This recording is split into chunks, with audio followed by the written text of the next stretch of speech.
Dun dun dun dun dun dun dun dun dun dun dun dun dun.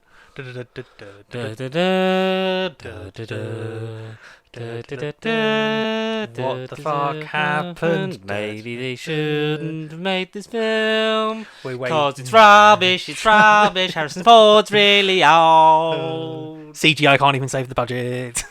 Mads Mikkelsen is in the film. He's a German because he's a baddie. Stereotypical Boyd surprise. Holbrook is also there. John Rhys Davies is Salah, but he's forgotten how to do the accent. For 5 minutes, he's in what? One And scene. Marion is there at the very end. Hooray! Where's Matt Williams? You'll He's never dead. know. Oh, spoiler alert! Boo. Jesus Christ. He's dead. What? No way. I'll fucking Fuck's do it again. Hello everyone, welcome to Nerd Bible Podcast, episode 258. Praise 58. be. Amen. Yeah. We are here. It is I, George, and him. Indy. I named the dog Indiana. We named the dog Indiana. Henry Jones the fourth. Who is it? Okay, it's Connor. Right. Oh, We're fine, here to alright. we're here to talk pop culture news and things on the internet. A film that's never been done before. Well, hopefully, Oh, well, that's a hopefully lie. not of our lives. Maybe one day. Our information's a bit outdated on that, folks. Yes. Format never done before. Totally new, totally original. And today, obviously, from the title, from the thumbnail, it is our Mission Impossible special. With not Tom Cruise. You know, Tom Cruise's birthday yesterday. Yeah. He's 61. Oh, get. 61. Like, for Yeah, a crazy damn. Scientologist who's a bit weird about his sexuality. Just a Well little bit. done. Well done. Tom Cruise. Well done, good sport. So, so obviously it's Indiana Jones, we're joking. Yeah. Because I've seen a film on time. I saw a film the day Oh. it come out. And Yeah. technically before you. I saw it at 5 o'clock. 5 o'clock. I didn't Yeah. see it till after 8 o'clock. Oh. Yeah. Ha-ha! Yeah. It's the small victories. It means a lot these days. It just, we ended up with some free time, some childcare, and should we go to the cinema? Because, you know, like, basically Why the way do you go to the the way cinema? works out for us, haha. It ends up that Wednesday's a day that, like, whenever we go cinema, that's when we go. Like, not every week. Like, Oh, okay. Sometimes every other week. Sometimes, like, you know. But we went to the cinema, you know, last week. Week before last, saw No Hard Feelings, and then ended up going like, oh, should we see India? It's kind of because she chose that one, even though I want to see fucking Spider-Verse. Or Of course, yeah. and just like childcare wise, Guardians of the Galaxy was on at 7:30, and was like, I just want to see it again. See it again. Get me out. Call help. But Get help. yeah. So what was I saying? So like, do you want to see Indiana Jones? And the only other thing out was like, the Flash is out. But I kind of want to see that for the shits and giggles, but also she's not a big DC fan. Well, not like Fair a bit, enough. but just You're like, not missing out much. she's sunk a lot of time to the MCU. Hasn't finished all the shows. You know. But we try. We try and Perseverance. plug away. Perseverance, old boy. And Yeah. I know eventually, like one day, she'll sit down and be like, you know, like One you know, day we shall go watch back. the DC films because Okay, yeah. she's like also one of them things of like, you know, Star Wars. You know, that's a thing That's in the a future no-go. one day. That's a no-go. You know, Oh, but one day she's like one day like I'll probably sit down and watch it. It was like that's, okay. Oh well, you know, that's a big step. that's a thing. Yeah, that's okay. Cool. But I was like, to be fair to you, I wouldn't expect you to watch The Flash because there's a lot, not just from the DCU, which is I know is, you know, less than half the size of the MCU at this point. Yeah, it's more manageable on paper, But but also, yeah. like, judging by the cameos and stuff, it's like it's hard to explain. That's from a Superman movie with Nick Cage But that that never never happened, but there was pictures of. Yeah. That's George Clooney, who was a very bad Batman in the 1990s. The worst. Yeah. He publicly apologised for that. He used to. He publicly apologised. Well, he always. I think he like in the early 90s he would refund people. Like, you know, people that if he said basically any fans that come up to him and be like, you know, when I saw Batman and Robin and I hated it, you were rubbish. Like he would give them the money back for their ticket, which probably at the time wasn't a lot. Maybe that now. No, but Fucking $11.99. 11 Technically, I saw £11.90. it twice on my City World Unlimited, so I'd like the full £17.99, please. Yeah, Imagine. good to have that. But Yeah. alas, we're not here to talk about Batman and Robin. Yeah, so it was like, there's a lot to take in, and not just the fact that Ezra Miller's a bit of a twat. To say the least. What else was on? There was Asteroid City, but Yeah, I still need to see that. But it was like, nah, it's Not tonight. It's a bit of a push. Like, catch it on the right move. So she hasn't seen any Wes Anderson, like none. I don't think she's certainly not. No, she's not seeked it out. She's not one one of us film buffs, but we saw Indiana Jones and we had opinions on it. We've had a brief chat. If anyone wants to see my spoiler-free thoughts, TikTok, go on TikTok, because I thought I'd get the first review in, because I was like, I saw it and I was like, I kind of need to say something about this, but I didn't go in depth. I did I could have made that video shorter and quicker and actually probably said more about the film, but I was it would have been a day, like it was the morning after, so I was kind of like, I don't know. I need it done. Get it out. Yeah. But no, did you watch that TikTok? Yeah, of course I did. Yeah. Did you watch it and think some similar thought? Because when you sent me, because Connor voice notes me, because instantly as soon as I leave the screen, I'm like, this is what happened. It's quicker than typing, and there were some of the things he was saying. I was like, that's weird, because some films we'll talk about, like we'll actually do. Some films will kind of like leave off if we're doing something like this, which is all of them. But like I'd said nothing at the time about what I'd thought. And some of the things that was coming back was like, oh, that's similar, that's weird, but we kind of... We're on the same At vibe. this point, very critically, we think about the same kind of things, which is weird, especially a previous fifth film of a franchise starring the same actor aging, big gaps between sequels that we mentioned. That was weird. But it was like, weren't scripted. Because we'll have a very simple... We'll see each other's point from a certain point of view with a lot of films. We'll see it, and we'll kind of have very similar, like... a critical eye of it, but there's a very different level of enjoyment. Yeah, subjective term, enjoyment. Yeah.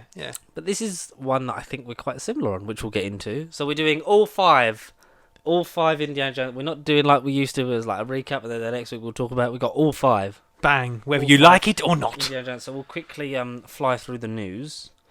Do you know what was also weird? So I had film 4. They do the 9 o'clock film season shit, didn't they? They do, yeah. So they'll always, like every few months or so, they'll announce the new ones that they're gonna. Well, not new, like stuff that sometimes is getting its first terrestrial like broadcast on film 4 and stuff like that. But so they were doing obviously the Indiana Jones films, which was weird though, because so they were doing them at 9 o'clock, and then like when they do their prime time stuff. And then the last couple of days they've been doing them again, but like the early afternoon ones. So like I watched like Last Crusade last night while I was watching dinner. I was like, this is great. This is cool. Do more of this, please. Look, Sean Connery. Oh, we can't do that. Bring the guy that plays Marcus. Oh, we can't do that. CGI Indiana Jones making it. No, we did. We did that. We certainly did. Bring back John Reese. Oh, we did that, but he's forgotten how to be Salah. Bring Karen Allen. Oh, we already did that, but we did that. We can't afford her, so she's here right Did at you the see end. the fucking horrible? Like, I don't know if it was Daily Mail or some article like, Karen Allen unrecognizable in new role in Indiana Jones film. Like, who is she? And basically, those people were like, breaking news: woman ages. Like, yeah, she's unrecognizable. But to be for Karen Allen's age, she still looks great. Like, she's 71. 71. 71. I mean, she looks good for 71. Yeah, like she's 10 years younger than Indiana Jones. Like, and we'll get into that, the whole look. But not Indiana Jones. Harrison Ford is a man who's kept himself in good shape. He's got rich guy money, so naturally he's gonna look better than a lot of us. If we were in our 80s, we'd look a lot worse than Harrison Ford. Yeah, there's no competition. He's high 90% of the time. He still flies planes. He's got kids at his age that are like, I think his youngest is 13. Something like that. He's been married 3 times. There's 4 biological children and 1 adopted child. See, he had 2 sons of his first wife, born 1966 and 69. Jesus Christ. So they're the age of like my dad. One of them's the owner of Strong Sports Gym and was co-owner of the Kim Sing Theatre and owner of the Ludwig Clothing Company, so he'd say successful none of the least. And then he was married to another woman, and they had 1 son and a daughter, so 4 kids. And then he got married to his current wife, Callista Flockhart, best known as the bitchy boss from Supergirl season 1 and Ally McBeal back in the day. But they've had no other kids, so he's had 4 kids from previous marriages, and they're not.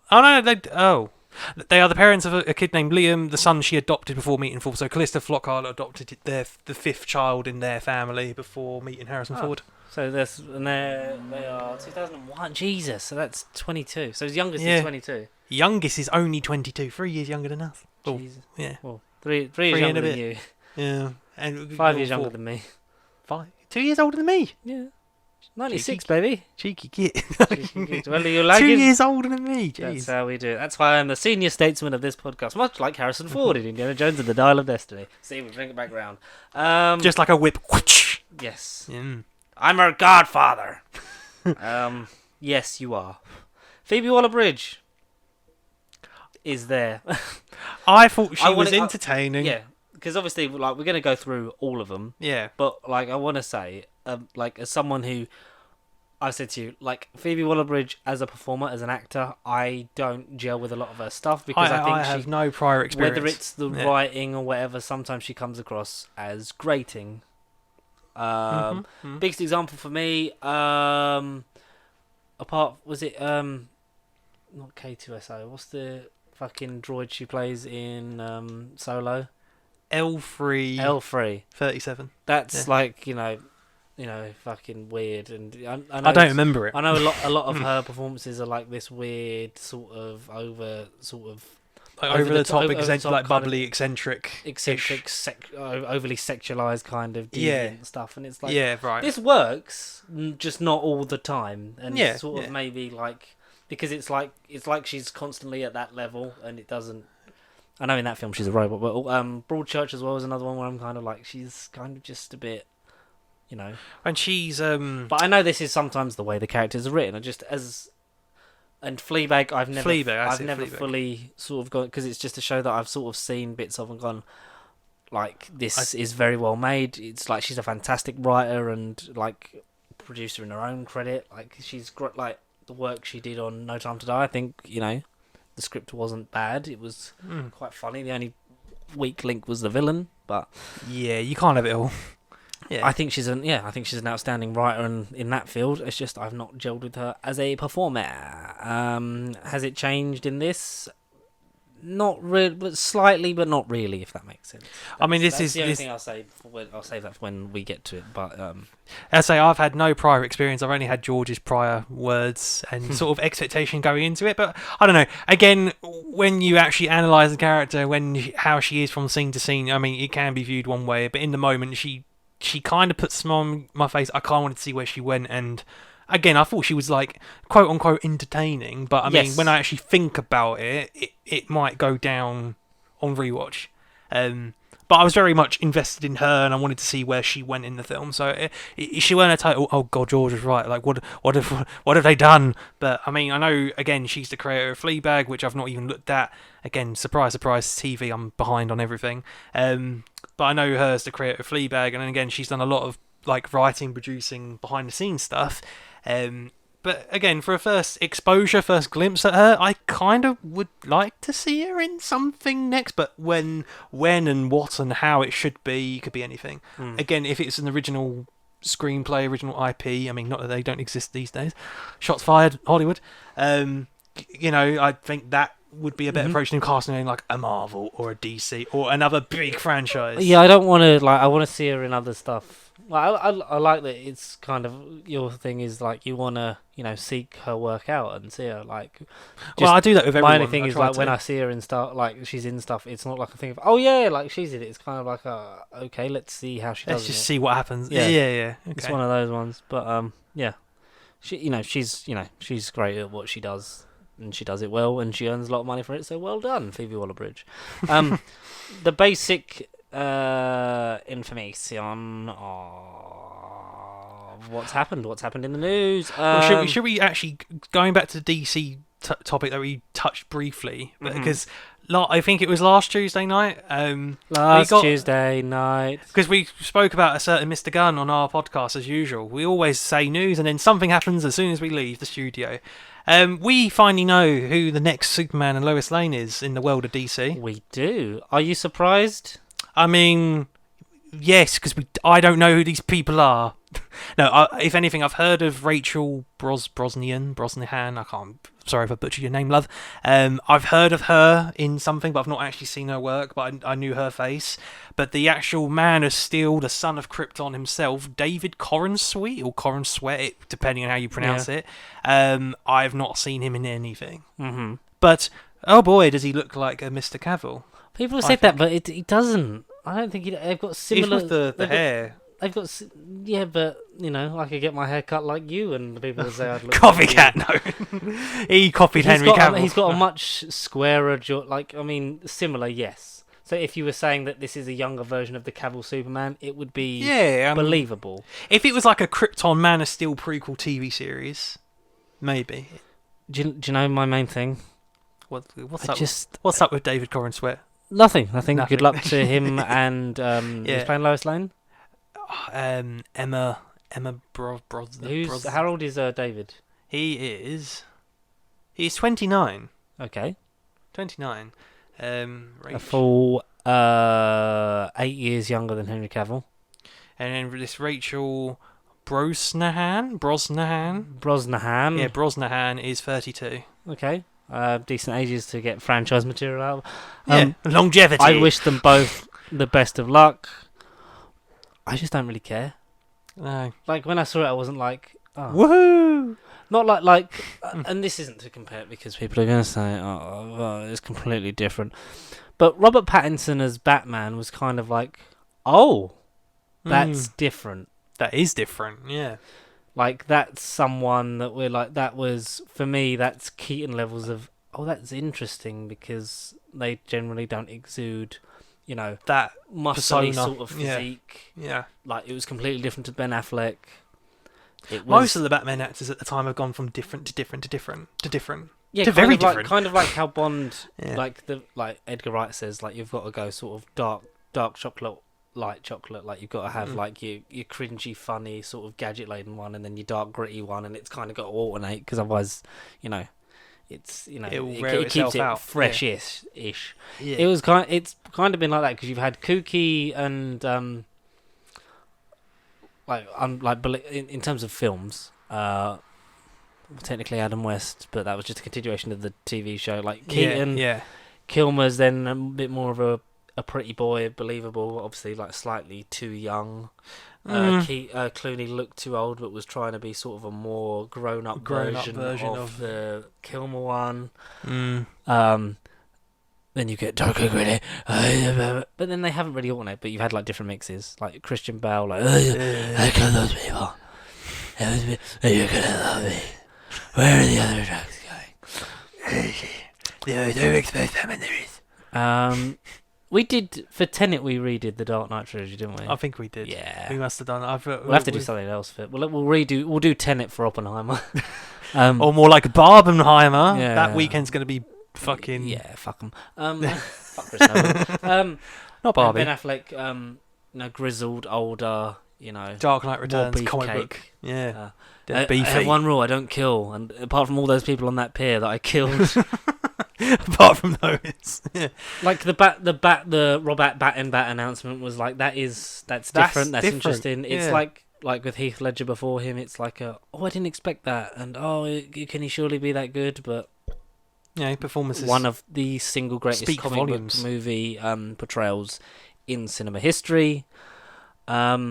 It didn't fill me with that. It didn't fill me with, now I really want to see Superman. Because I've always been, have you been precious with the boy of Steel, the Man of Steel? Have you been precious? Is he someone that you're not particularly really, fond of? Not really. Not any offense to it. I think Christopher Reeve has and always will be the best Superman on film. Yeah, definitive. Brandon Routh was fantastic, but much like Andrew Garfield was, completely disserviced by the studio at the time. Yeah. And it was unfortunate. I like how that one ignores a lot, like 3 and 4. And, thank goodness. Brandon Routh is a fantastic Superman, and I like that he got the closure he did in Crisis on Infinite Earths. It was nice for him to kind of sort of be like and there's that book closed on that. Like, he finally got to sort of, close that chapter. Henry Cavill has always had a good Superman in him, but unfortunately we just never got to see it. We've seen about 15 minutes at the end of the Justice League. That's about it. That's all I can say in terms of Because The Dark Knight did a lot of good things for cinema. It also did a lot of bad things for comic book modern movies. blockbuster movies. Yeah. Let's make the bright, colourful alien superhero that's Symbol full of of hope. Yeah. You know, the golden boy scout of the universe. Yeah. Let's make him dark, gritty, and depressed. And let's also not give him a film. Like, had we got a Man of Steel 2 that was full on just a superhero, like a superhero film, it was full on just a Superman film. Yeah. Yeah, cool. But I feel bad for Henry Cavill, like that he never got to do that chance. But you know, unfortunately, the way these big franchises work, the reboots happened. We've got a different Superman. How this will tie into any threads from the remaining DCU into DC films? We'll see. Who knows? It's like a lot of these DCU stuff coming up. I'll probably catch it on streaming like a year, 2 years after it happens. Like, I'm not gonna actively seek out stuff, especially now that we're guaranteed that we're not getting a follow-up to the Suicide Squad. That's been confirmed. That's other news. Yeah. Because when asked about it, James Gunn said, "Well, Waller's the main priority. A lot of the Peacemaker people will be in that. Yeah. But other than that, there is not going to be a sequel to the Suicide Squad, which I think is a great shame. But also, like we've said, if you're starting from scratch, you're starting from scratch. Completely from scratch. The confusing thing here is we're sort of starting from scratch, but some people are staying, and we don't really know who's who yet.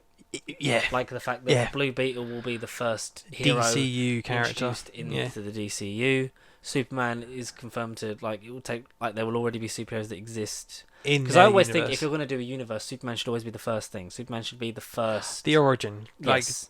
So at least they got that right. They've aligned your vision. No, Superman should be the first Focus. superhero in your universe, I think, because... from the get-go, yeah. Because then from the get-go, you've got the alien world, all that stuff coming in. You can have that and Batman happen at the same time, because obviously they're two different cities, so, you could have that come out a couple of years later, and, like, timeline-wise, it's, like, 6 months after, like, the crescendo of the finale would be 6 months after your Superman film. But if superheroes already exist in that universe, because we know Blue Beetle is... we don't know what hangovers from the Flash. The Flash brackets. Yeah, I think just if they double down and went, oh yeah, after the film they've gone, oh yeah, Clooney's going to be the Batman in Brave and the Bold, and it's going to be like a last outing and turn into like a Batman Beyond film, and get Terry McGinnis in there, because an Asian American representation is never a bad thing. No, God no. I don't get, like, as you can see, like the enthusiasm is not there. Yeah, no. He isn't speaking to you like this. Yeah, no, I get it. It is a very... Because I saw this tweet, right? And I just want you to think about this, alright? Oh, God. Twitter. Oh, I have to think about a tweet. No, okay. It's just going to be a deep, analytical, thought-provoking tweet. Just like, in the summer of 1989, there was a box office battle of the ages. Tim Burton's Batman versus The Last Crusade. This summer, there's a rematch. The Flash, with Keaton's Batman, and Dial of Destiny. Only this time it's for the biggest bomb of the summer. Yeah, because Dial of Destiny has not done well at the office at all. No. Its budget of, was it 320, I think was announced, which was ridiculous. How much did they spend on Harrison Ford's face? 260. Jesus Christ. Dial of Destiny budget. Yeah. But, good luck. I hope the universe works out. I'm not saying... around 300 million. That's fucking... Yeah. And there's always, like, half of it is for the marketing as well. Like, there's an extra half for the marketing. So, that's fucking insane. No, it's ridiculous. So, yeah, it's kind of like not a thing of, oh, you're a Marvel fanboy. I'm a fan of all of these characters because, I vaguely have dabbled in comics. I, have tried to, over the last, I think, like, over the last 5 years of doing this, I've sort of, like, not, like, actively looked to, like, I want to know what's going to happen or what they're going to do, but, like, I, through enjoying the films, it's like, let's, see how I enjoy these characters in its original form. Of course. I think The Dark Knight is one of the best superhero films ever made. Period. The Batman absolutely. I was very late to that train, but yeah. The Batman was my favourite film of last year. Like, it's not all Marvel. Like, I know in terms of, like, the rudderlessness of the beginning of Phase 4, kind of like, we're just kind of waiting until something happens. And I know there's been a lot of, it's kind of cool to hate the MCU at this point. It's like, overall, the enjoyment and love I've got out of that, global franchise has been, second to none. Astronomical, yeah. And I wish that there was a DC universe on that level of the same kind of size. Yeah. They've been going through the same amount of time. It's like these two are just jostling for best position, and it's you'd have your what side of the argument do you fall on? But at the end of the day, we can enjoy both of these things. Like We're a spectator. Yeah. I love the Suicide Squad. I love the first Shazam. I love Birds of Prey. I think Aquaman is a solid fourth because it's once it picks where it wants to go, it's okay. But other than that, I've not been enamoured with the universe. And like we're saying, there is, we are in the process of we're going to put the wheels in motion for a decent actual, just not a podcast, like a DCEU/CU video, like start to where it's kind of finishing and like what's ultimately actually, where it's going to end up. Yeah, and what went wrong kind of thing. But that's a conversation for a different day. The Doctor Who news that we had. Who's been cast as Doctor this week? No, have you seen like the Bonnie Langford's back? Because we haven't. That was like a week or so ago. What? That was like a week, 2 weeks ago. We did because I think she's back. Yes, she's in the finale, I believe, of the specials of the series of series 14. Oh! I think you meant the specials with David. But so she's in Shooty series. Yes, because there is some set footage from the last. I think this was like. We should have basically talked about this last episode. It's basically okay. No, cool. There was reaction. some set videos and photos from Cardiff City Centre. Right. A proper good old fashioned. You know what you love? You love an Earth invasion story, which you've not had for a while. Just a bit. There was of course a great big crowd of people running away from a thing that was just off screen. So there's some kind of invasion happening, which I'm into. And then pulling up on an orange Vespa moped.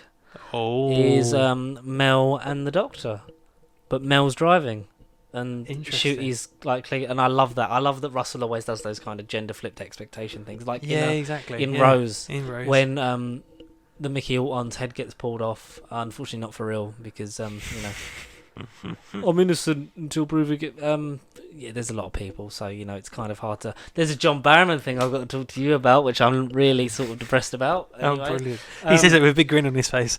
It's a grin of pain, agony, agony aunt. But yeah, Mel is back for what seems to be the finale because Shooty's had some amazing outfits. Yes, I've seen those. And for the finale is sort of a adaptation of like a Eccleston outfit. It's leather jacket, white t-shirt, the dark jeans, and the black boots. Oh. So yeah, avant-garde. Yeah, a bit sort of like it's a bit Ninth Doctor-y. It's kind of cool. But yeah, Mel was confirmed to be back. I think near enough 2 weeks ago now. Oh, but cool! Oh, brilliant. Okay. For the finale, it seems episodes 9 and 10. 9 and 10. I thought it was eight. There's 8 episodes. Yeah, there's 8. Thinking of Jodie's series. Yeah. But also listed on the production schedule because they've started some very early pre-pro on series 15. Oh, good. Okay, cool. For the first time in a long time, because obviously it's going to be a big like production thing to get it as a regular thing. You're going to have to do basically 2 off the back of each other. Yeah. To then be at a point where we can have a break and then come back and do it, and have a break and come like with series 1 to 5. Yeah, we're just trying to get back to that. So yeah, we shall see. We await. It's Doctor Who for the first time in a long time has just had good news come out for a lot of it. Oh, brilliant! Cool, good. We're at the biggest gap between announcements of collection box sets because we are. I think yesterday we hit 6 months since the last one was announced, and people were moaning about it. And like Chris Chapman, it's a very good point. Chris Chapman on Twitter, who does, if you can see it in one of your 600 limited tweets that you now apparently see a day. Because Elon Musk has put a limit on it. Oh wow! God, Twitter is done. It's if anything gets to more of a worse point, it might have to be a thing of Is Twitter ever going to make a good comeback? Well, just because we don't have a lot of a big following on it, it might just be a thing of that eventually the pasty sheep Twitter will just disappear into the ether. But that's sort of if it comes to it, it comes to it. But it's not a big loss. It's not like we've got thousands upon thousands of followers. No. Of course, no. Not that it isn't great to connect with you people on there. It's just that. If it's becoming more of a hassle, we'll just let it go away. We'll let it slip. The one that got away. Yeah, what was I saying? About let's say Lee Irvin. He's the one that does the cover art. Chris Chapman, who does who does a lot of the special feature stuff. Okay. On the box set, so like your big featurette stuff, like a lot of location filming for those, revisiting old locations for the box sets, those kind of things. Like people like tweeting him, and I was like, Yeah, and it was like, oh, sorry, must try harder, like, obviously as a joke. And I tweeted him, I was like, yeah, how, God forbid you take time to craft such lovely special features that we enjoy so much that, yeah, how dare you take time to make something good? And he liked it, so, It's the hey. small victories, yeah. I don't care how long because yes, it's nice that they went originally like we've got the budget for 2 or 3 of these a year. Then the pandemic happened, so they've had to recoup a lot of that. The price has slightly gone up. There is also the standard versions that are coming out, which I think if they eventually catch up, and then we're releasing the standard and the normal one at the same time, I think that's better. In the long run, yeah. Yeah, because then you're not like, oh, I've done 2 box sets. I don't know how many. 2 or 3 box sets behind. I'm assuming, yeah. I can't think what the last standard release was or when it was because, like you say, there's been a gap. 24, I think 24 was the last standard one. And they're readily available, and I'm at a point still where I'm like, I might just get rid of all mine. Like, if they were coming out at the same time, then I'd go for the standard. But because we're on, season 2's happened, and like, oh, I'm not going to watch this special Hartnell for ages, it's kind of also that influences it a bit. Because obviously, like we say, like in the 5 years we've been doing it. Oh, happy 5th birthday, by the way. To us, to the channel. to me, to you. 26th of June 2018 was when the channel was launched. In 2 weeks' time, I know it should probably be this week, but obviously because like we missed one last year because of bad editing stuff, and like there's been a couple that we've missed before, so we're kind of like about 2 or 3 weeks out of whack. 2 weeks' time we'll be going with Will and talking.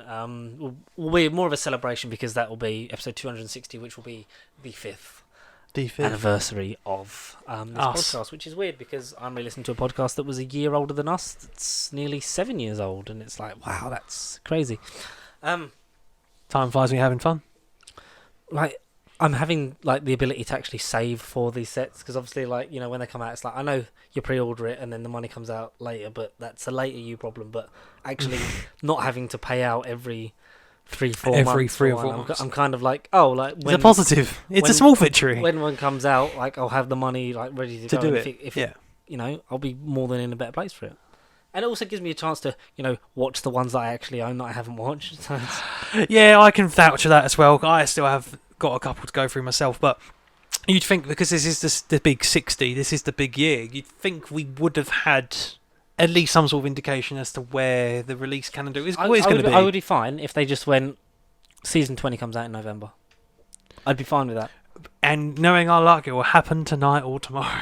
Probably. It will just happen. Because I think it needs... Yeah. I know there's that thing of like, we should do it like, where people would predict the schedule because it's the 50th anniversary of this story and this. But Marco Polo was in 1964, so it's got to be in 2024. It's got to be released. Yeah, like stuff like that. Yeah. Like I would... if they just went... We got like I know. Sorry, I've been working a while because we've done multiple radio ones. silent. Yeah. If they went, here's season 20, and then if in March you've got season like 15, I don't know. Yeah. Stuff like that. March or like 1 every 6 months, I'd be happy with. 2 a year, we're fucking laughing. Yeah, I know we've got 13 left. Like we're halfway. We are at the halfway point. Do one because we haven't had one this year, have we? No, no. Season 2 was Season 2 was November. Was season 2 November or December? No, it was December, wasn't it? It was Christmas. Yeah, was Christmas has come early. Yes. Was it actually Christmas? I was going to say January or February, but I mean, let's have a look. Not that one. It was released. Not. I just want the set. Release promotion. I don't want promotion. Broadcast. Don't want this shit. Home media.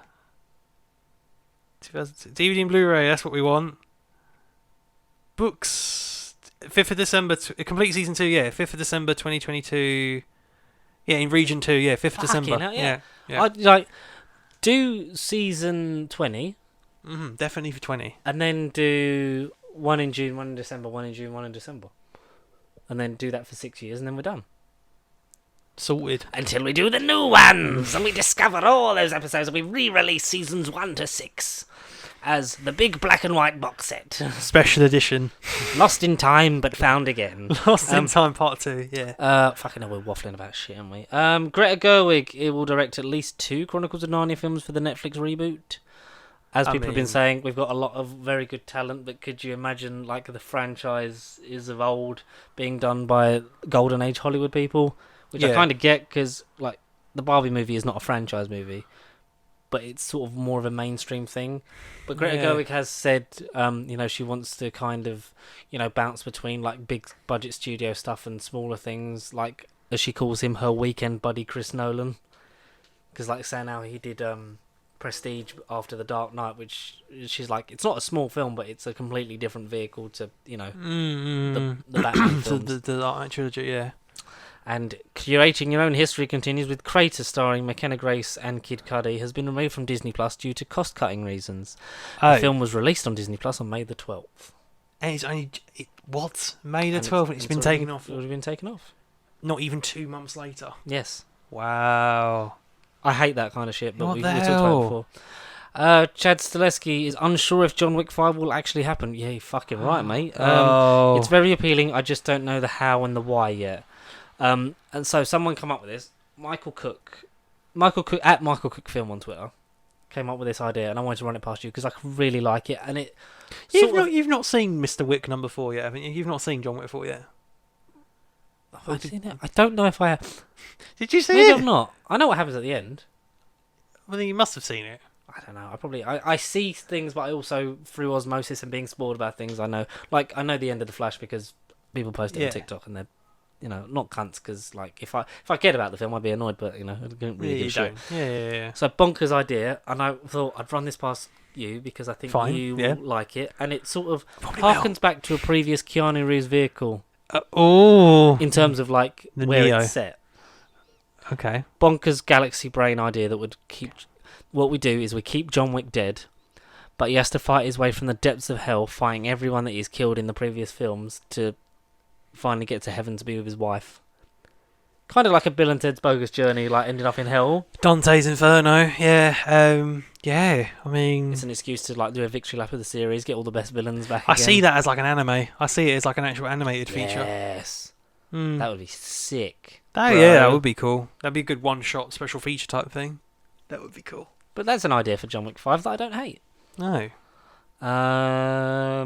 The Donald Glover has, the creators of Community have promised that Donald Glover will return for the Community movie that's been in the work for like 7-8 years. Wow. Like we're going to make a movie. It's much like Chuck. Like, we're going to make a movie, we want to do a movie. And it's like, but nothing. Community's Radio got silence.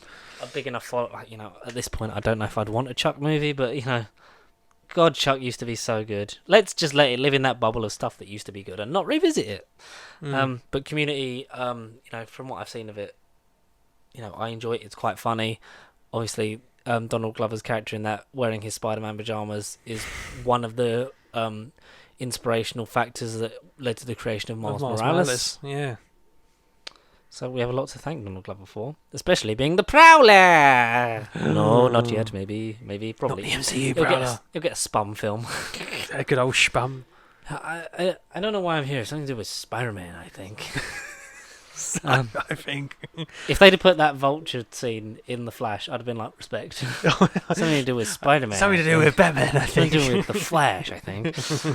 Apparently, Margot Robbie and Adam Driver have passed on The Flash. Fantastic Four. Fantastic Four. Why on the Flashtastic Four. I saw the F and went Fantastic Four. Flashtastic, yeah. Because have you seen Front Runners now? Yes. The names have gone, but I know the people. I've pictured them. So I'll tell you 3 of the names. This is for Reed, Sue, and Johnny. Right. Start with Johnny. Joseph Quinn. Yeah, right, Eddie. Yeah. I like it. I like that. Because I think in another world, a few years ago, it would have been Zac Efron. Yes. But I'd like it because he'd go against the out-and-out, like, jock type that Johnny is. He'd be more in line with Tom Holland's Spider-Man. And sorry, I didn't mean to, like, straight you on there. Yeah. More in line with Tom Holland's Spider-Man, and those two obviously are friends. So that would kind of, in real life? In the comics. Like, those two, like, obviously hang out together. They're the same sort of age. So they are. Yeah. Tom Holland and Joseph Quinn. Yeah. Good. I see it. I dig it. I like it. Vanessa Kirby for Sue. Elizabeth Woman. Everyone that's been up for Sue, I'm like, yeah, that's cool. Obviously, the kind of thing has been like, why have you done John Krasinski if it wasn't just fan service? But a lot of the thing in the script was, we just thought, fuck it, the fans want it. But as we've said, I feel like I have to repeat myself. All the other people in that room are played by the counterparts that portray them within the MCU. Apart from Patrick Stewart, that was a different universe, so that can work out that way. Do we really care at the end of the day? No, I just want a good. I just want the names. I just want a good. I want to know who's playing. That's them. what I mean. I just want the names. Yeah. I just want to know the people. David Cornsweet. Can you imagine? But it's funny. We've been talking about DC. Henry Cavill as the Rock. We've been talking as the Rock. If you smell what the Krypton is cooking. What PC I'm building. And sorry for Reed, Matt Smith. Oh. And a lot of Doctor Who fans have gone, sorry, all your arguments are irrelevant if Matt Smith keeps the silver temples, I'm afraid. Wibbly wobbly, timey-wimey, the stretchy bendy. Because a lot of the ideas have been lost in time, and I think he has the era of a 60s fucking professor that's like big science energy. He's a dorky guy that, would believably date a woman way more attractive and out of his league than, like that happens in the comics. Yeah. Not to say Matt Smith is ugly, he is unconventionally handsome. Not to cut you off the Matt Smith hype, because I actually really like this idea a lot. Mm-hmm. It's just, who would you put the counterpart in Doctor Doom? Who goes alongside Matt Smith? Oh, okay. Similar sort of age, so like 40s, but could ideally, like, Matt Smith can still get away with playing someone in their 30s. Right. Who could be like a romantic loving, like sub. So they'd be similar sort of age because that's how they would know each other. Yeah. Friends at college and all that, probably. I tell you what. Matt Smith and somebody. They don't necessarily have to be British as well or American. Nah, exactly. Hang on. Hang about. Coming to me. Yeah. Richard Armitage. Matt Smith and Mr. Armitage. More akin to the Doom from 05 and 07. Yeah. That kind of thing. As Victor Von Doom against Matt Smith. How old is Richard? I think he's 51. 50 fucking hell, he looks good for his age. God, he's old. Oh, okay. I don't know why we're sticking on the British route. And I can see the evilness, and this man has been in a franchise before. Oh, shock horror, yeah. But has he actually necessarily been used right? Oh, it's really annoying because I've just forgotten his name. What the fuck? How did that go? That was who is it? Richard Armitage. What's he been in? So Orlando Bloom. Orlando Bloom. He's got a franchise film coming up shortly. In the form of Gran Turismo. Oh, but that's a multimedia franchise. It's not a multiple Gran Turismo film. Based on a true story. Yeah. How old is Orlando Bloom before we actually talk about Indiana Jones? 14 minutes in and get into the main topic. 46. There you go. He's in Orlando between. Bloom. Yeah, Orlando Bloom is Victor Orlando Von Bloom. Doom. Because Matt Smith is, if I know my history, Matt Smith is 40 this year. He's 40. Yes. He is 40. Because he turned 40 while filming Series 7B. Ooh. Yeah, no, he is 40. Yes. Lovely. Maybe that, maybe not. Who gives a fuck? Anyway, speaking of who gives a fuck, Indiana Jones! Nearly an hour now. We're talking about the thing we wanted to. So, we're going to go through, not in depth and beat by beat, but we're going to go through the 4 previous Indiana Jones installments, and then we shall talk about the Dial of Destiny. Not the game, but Ra's al Ghul's Destiny. The fate of the Joneses, the fate of the Furious, if you will. So, brief history. Story time. The first time you experienced Indiana Jones was when? Well, the actual film, or my honestly innocent first exposure, was probably Lego Indiana Jones in 2008 when I got the Xbox with Kung Fu Panda, of all things. Yeah, when they used to do the double pack. The double pack. Wow. That was probably my first decent exposure to indie in general, the franchise. Yeah. 80% of my knowledge and love of the franchise is the Lego game. Like, I'll just be through and through. I get it, because a lot of the sort of... We were in the right age bracket when they came out, and that's when the Lego subgenre took over and became popular. And, oh, look, what's this? I mean, it was 2 years after Complete Saga. Yeah. At the time of... No, a year after Star Wars. Because then number 2 was the year after. No, number 2 was 2011. No, 2009. 2011, wasn't it? No, that's Pirates of the Caribbean. And Lego Star Wars 3. 2009, yes. maybe. I don't No, know. because Kingdom was 2008. Kingdom was 2008, and then I remember part of that marketing of number 2 was, oh look, play the new film that just came out. Yeah. So. So we stop for the fun now. Yes. So yeah. No, I get it because a lot of the retroactive love I have for a lot of those kind of things is like playing the game as well. Like I love like you, I love those games. Like I like those early Lego games, and it makes you go back and sort of either discover it or sort of rediscover your love for a franchise. Because like playing those games, you play through the films, and you kind of get to a point where you're like, oh, yeah, fuck, I'm watching Indiana Jones now. That's what I mean. So that's what happened. For you? And I remember as well going to, before I was a big home media collector like I am now, it was one of the first box sets I remember having, the DVD box set, just the 4-pack. Yep. I remember having that really and thin staring cases. at the really thin cases. Yes. Good old THX, super thin, ridiculous size cases. But yeah, like you say, you played the games, it was just like, fuck it, let's just watch the real thing. Or at least, in my mind, there was never the real 3. Yeah. Because I barely saw Kingdom Crystal Skull. Maybe only the once. Because it's one of the weird like it's a franchise that exists like outside of superhero, outside of Star Wars. Obviously, it was a Lucasfilm jaunt back in the early 80s. Well, in the 80s in general, because it was 81 to 89, wasn't it? During the big success of Star Wars. The fact that they come up with another IP in the middle of because this biggest was IP post ever. Empire, wasn't it? Yeah. The first one. So, yeah, like obviously, like with many things, my taste in film was predominantly like, you know, brought upon me by my father. You know, reason I like Star Wars, reason I like Back to the Future, Jurassic World exposed me to a lot of, like, not like, you know, you must watch it and you must like it. It was kind of like, here's the stuff I liked, as a, you know, through like my youth. I won't hate you if you don't, but it's, have it. Yeah. But yeah, so like a lot of those films, like I watched them, I love them. Like those original 3 are, you know, when we talk about good trilogies, like modern now, reason we struggle is things like Indiana Jones exist, and they were, you know, that's one of the strongest trilogies, you know, ever. And retroactively, it's become a bigger franchise, you know, because obviously we've had another 2 films. There was a Disney Plus series in development. We've had Young Indiana Jones Chronicles. We've obviously had 2 fantastic Lego games and many other indie video games. Sorry, in between, which I didn't really know existed until not recently, but like only the last couple of years. 6 one that was like a PS2 one. There's one that you can still get on Xbox One now. It's backwards compatible. Empress Tomb, I think, is Indie and the Empress Tomb. Are we going to play that on stream with our fancy new monitor? Why the fuck not? I have to take that back and get a new one because there's no speaker built in. It's one of those ones that just has a headphone jack at the back.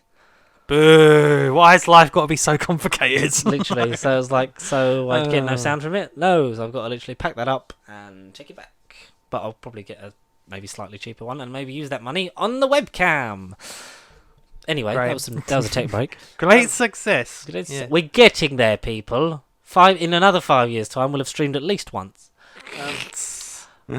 But yeah, so I'd watch those films like DVDs. I remember seeing the trailer for Kingdom of the Crystal Skull because I knew it was one of the film. It was, you know, my dad wanted to see it because it's a sequel to a film series that he loved.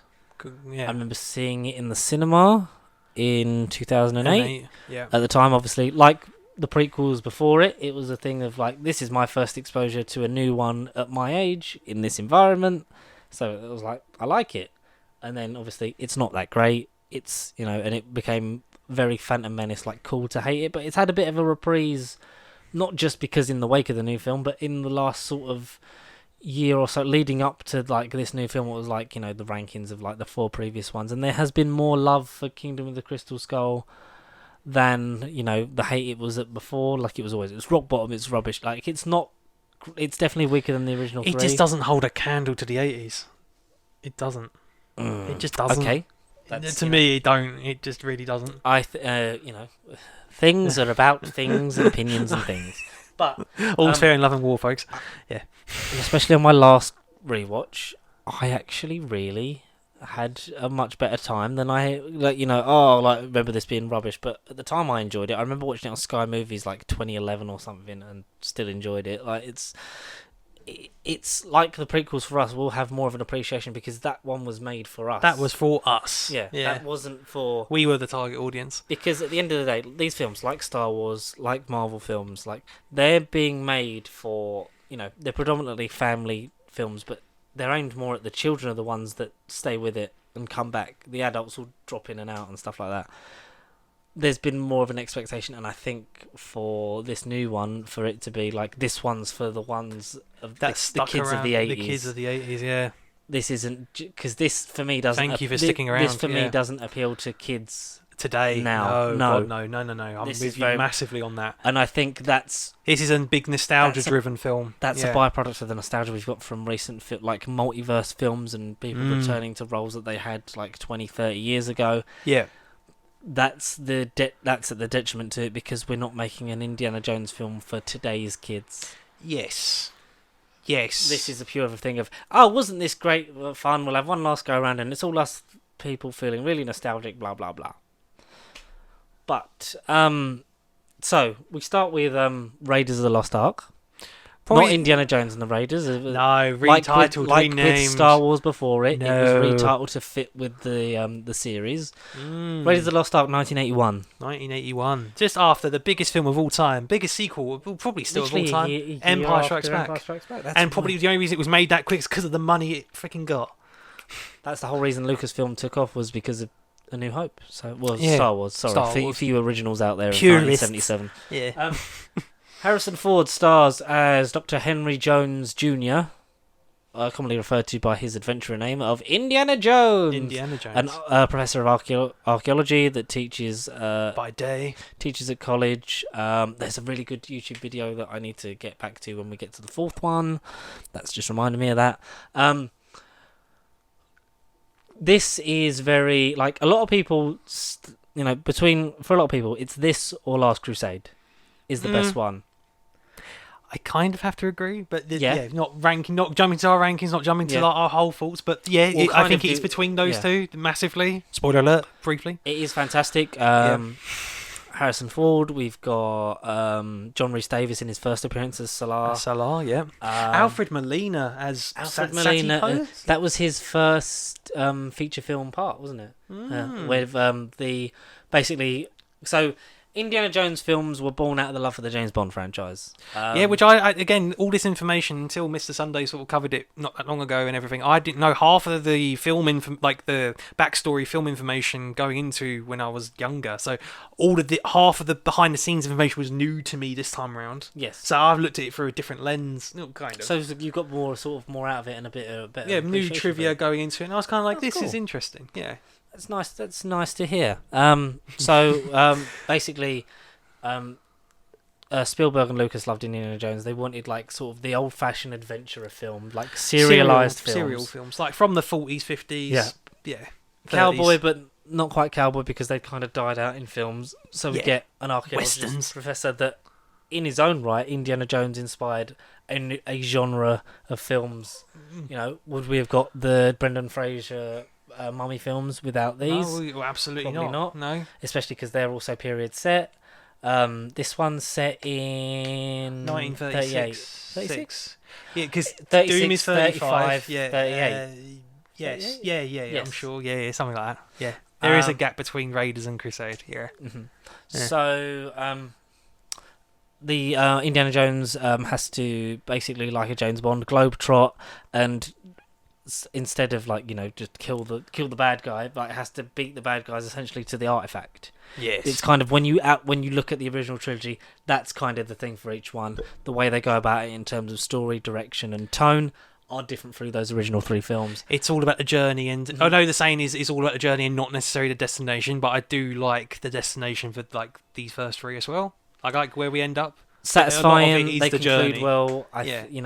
And this one, I think Raiders feels very James Bondy in terms of the globe, especially the fact that where he ends up on the boat, in the third act. But wait, George, then he's captured. But again. How did he survive? Because boats submerge and go underwater, don't they? That's a big, massive plot hole. What if he died?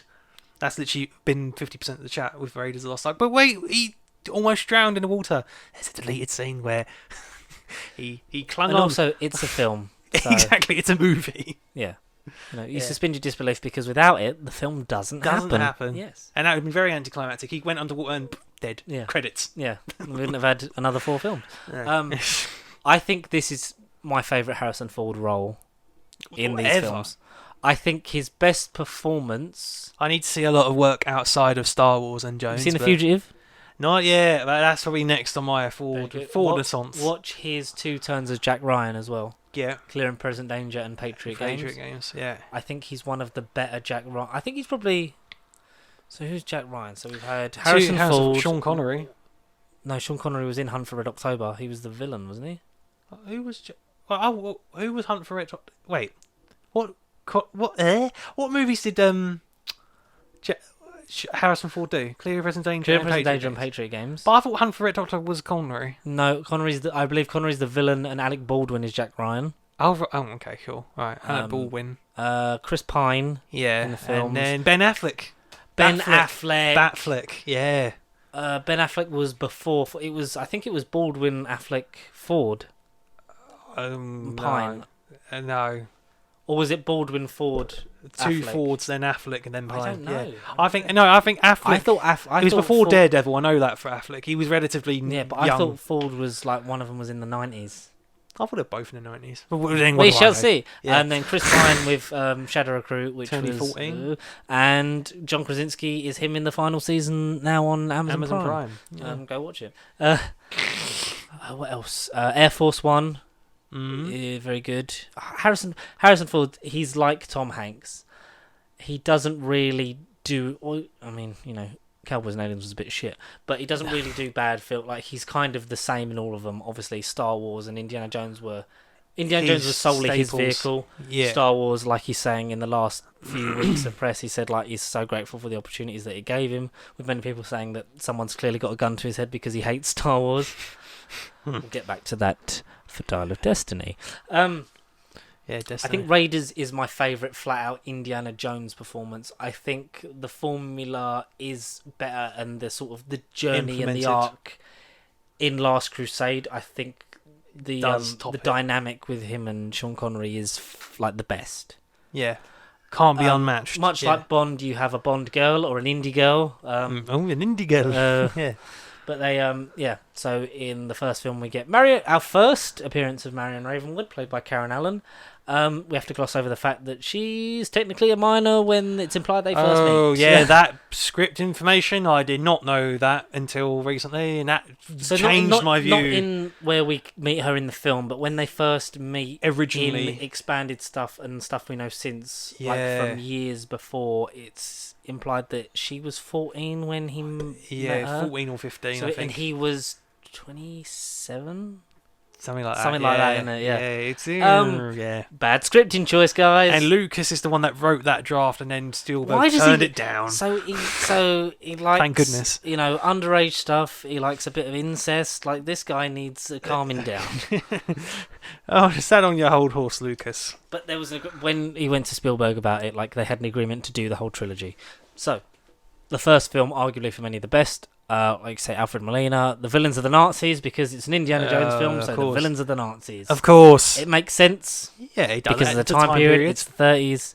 Pre-World War II. Like, I thought it was, in my brief mind, like Raiders of the Lost Ark happened during World War II. Like, I thought it'd be 39. When is the prologue for Last Crusade set?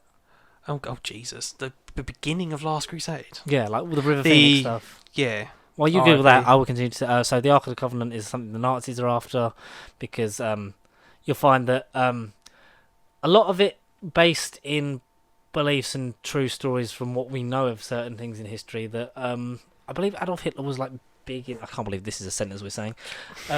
Like he or like at least like his team were big into like, finding these kind of holy... 1912. 1912, so that... pre-World War One. Yeah. Because I always assumed that he'd fought in some... But no, his dad fought in World War One. Yeah. But he fought in one of the wars, like the wars between 1 and 2, didn't he? Because like that's how he gets a bit of a military rank and experience.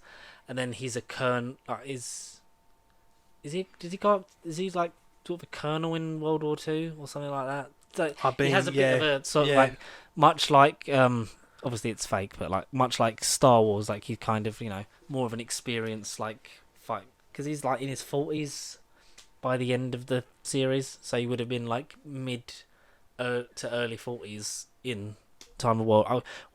How old was Indiana Jones, and what rank did he have, and what medals? You tell us at home. That's a sick film right there, folks. I believe so, but I believe like there is some historical, recollection, because we don't know if it's true, because we'll never know, that Hitler was big into sort of like these kind of artifacts and treasures, the belief that these can help him win the war and stuff like that, because as you know, okay, crazy people like that, that's believable. Like I would, but like if you say that to me, I kind of think, it's not far off. Yeah, no, he was the leader of one of the biggest dictators of all time, and the leader of a horrible faction of history, and I can't believe it took spending this much time on it.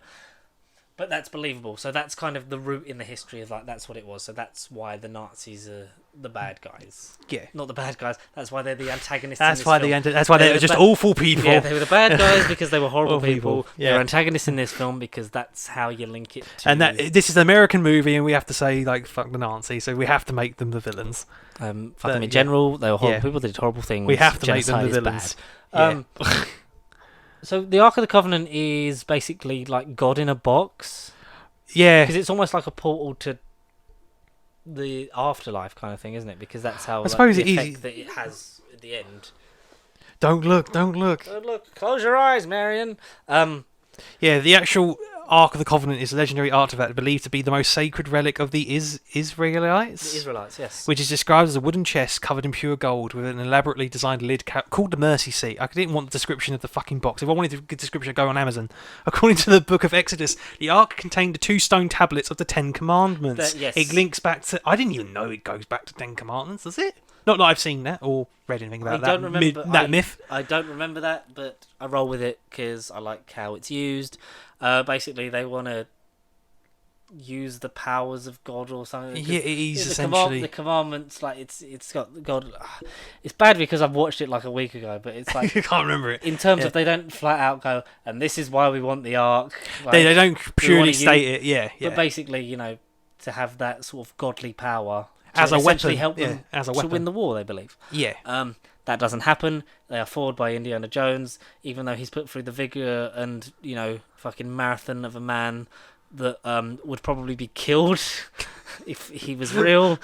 But like James Bond before him, fucking puts up with a lot of punches and gunshots and injuries. And one thing that again, like Mr. Sunday knackered. movies, and almost dies in those 3 80s ones, whereas as soon as you get to the modern Crystal Skull and Dial of Destiny, he's OP. He's there's no risk, there's no injury, he's fine. Because it's not CGI's fun. It's fine. not fun to kill an old man on screen. No, we don't want to see murder. This. Murder, no. But he said he was dead. But barely in the 80s, he barely was on the edge They of had his to put Harrison Ford edge through of his the teeth. ringer. Yeah, and a lot of it was him, practical. It weren't all fake. It was in this one, yes. Yeah. We get the famous rolling boulder scene from the beginning, which has been parodied, emulated, which has been bootlegged tributed, and copyrighted and become synonymous with a cinema meme history. Itself. Yeah. From many films, and in like Lego games and stuff like that, it's been parodied and continued, and it's iconic.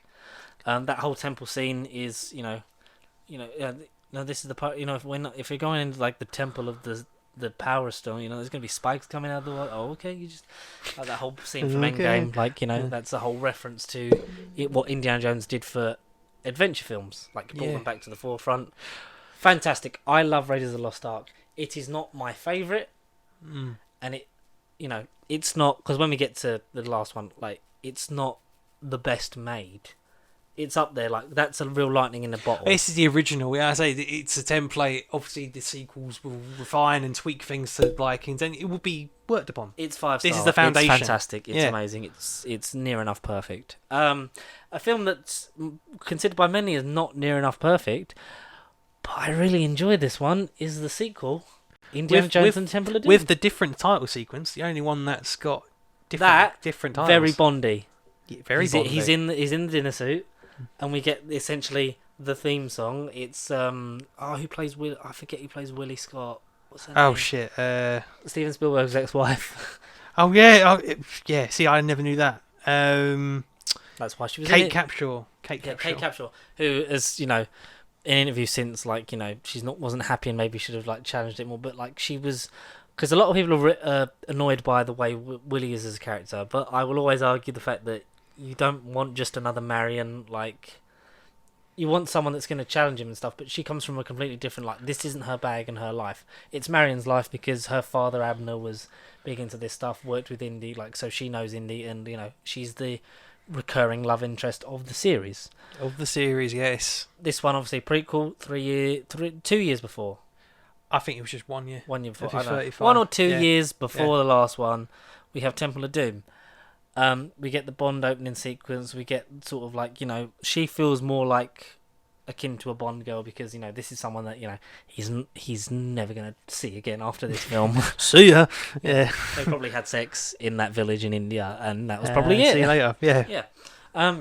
Yeah. We get how do you say his name? Ki Kwan. Ki Kwan. Yeah, as Short Round. Short Round, one of the best child actors. that was off at the back of... Was Goonies just before? Yeah, the year before. Oh, no, wait, no, both 84. They're both 84. What a year. What a year, yeah.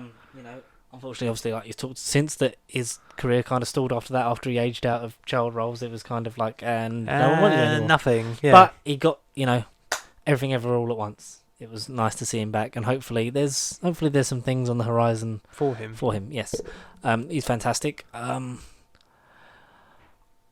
you know why I love this one?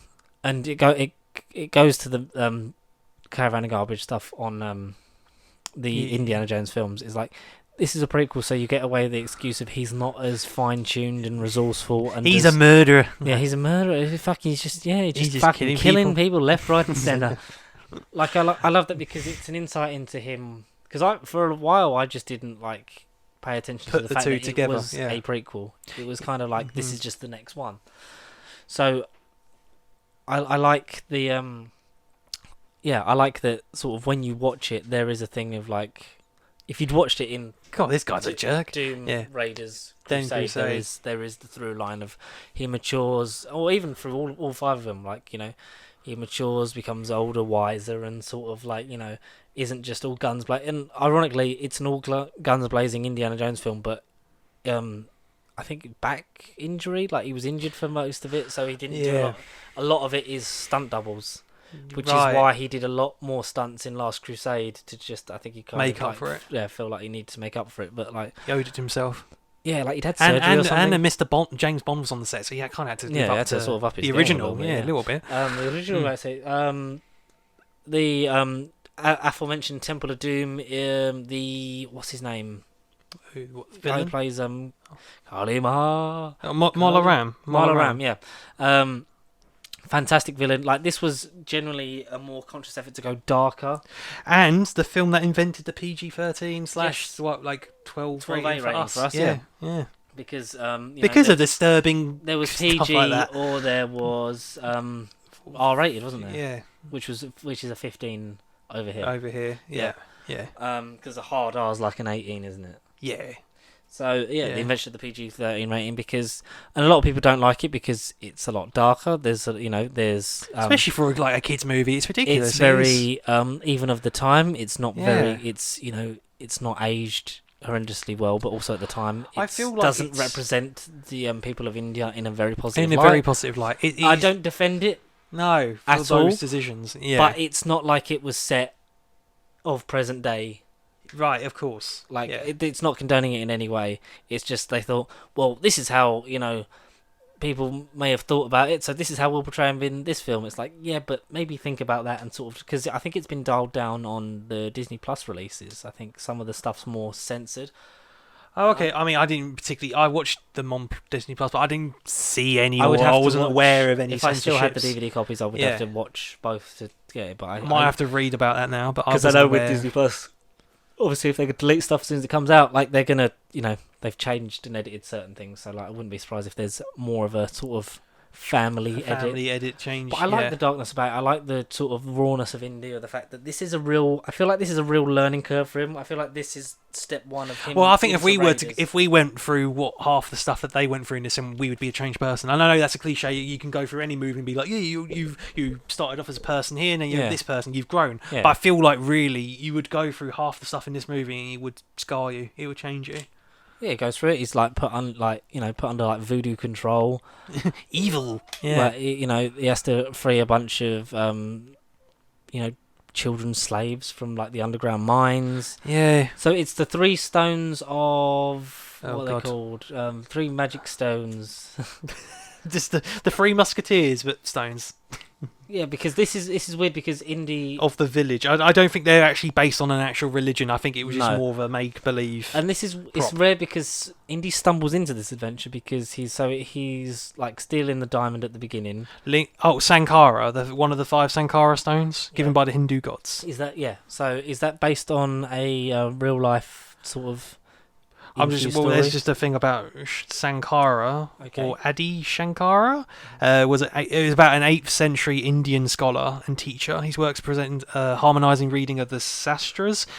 We apologise essentially- if the pronunciation. We're not familiar with these. No, but I mean, I've literally clicked Pickles. on a different word, and then it's telling me about a different name, and then it's going on about a different About name. It's basically telling us about an explorer that teached Indians it's basically some religious text, based like on sort of like Indian early mythology. Hinduism right? Okay. From what I'm reading, without scouring And it word then- for word, yeah. legend. So they've named the stones after this guy. Obviously, either based off of history. That's how they got their name through his.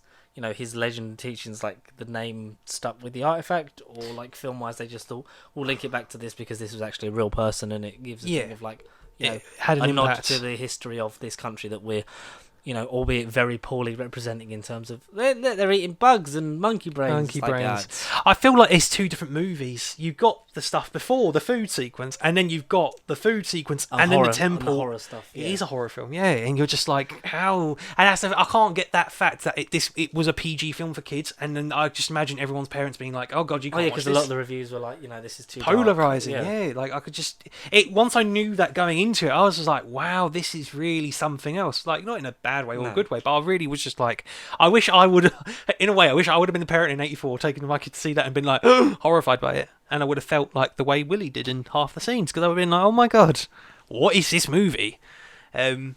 Whereas like Raiders was an adventure, it was an action movie, it was a real.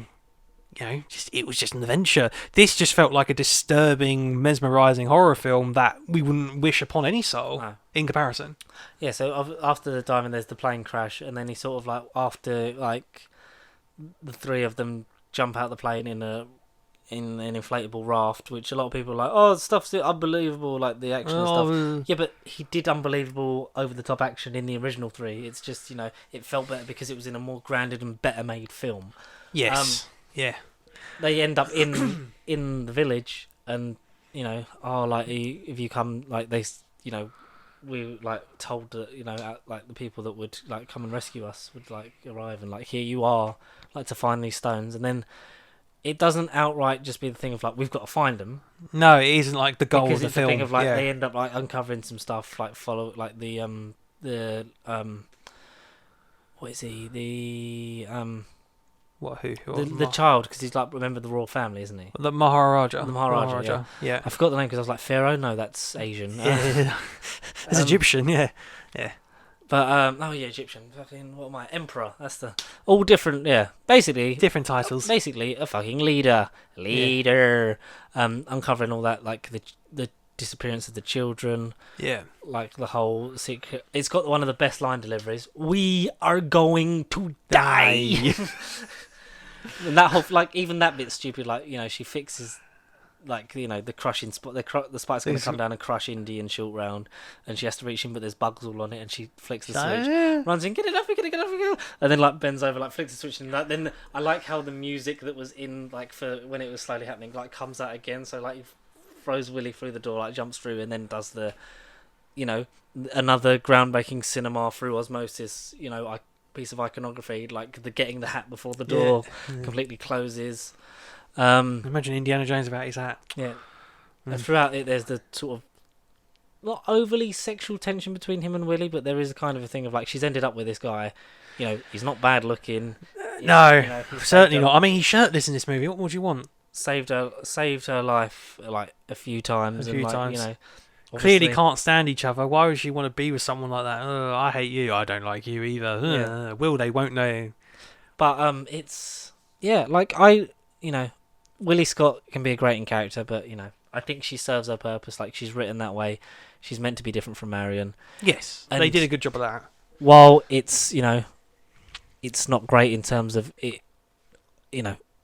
It is quite horrifically, representation of India, which I won't defend, but I just have more fun. Like out of all the film, like this is my favourite because I put this on and I have more of an adventure. Like I'm engrossed in it. There's the conspiracy, like the espionage element, and the reason they're doing it is to save the children and to just help this village, like the people that are starving.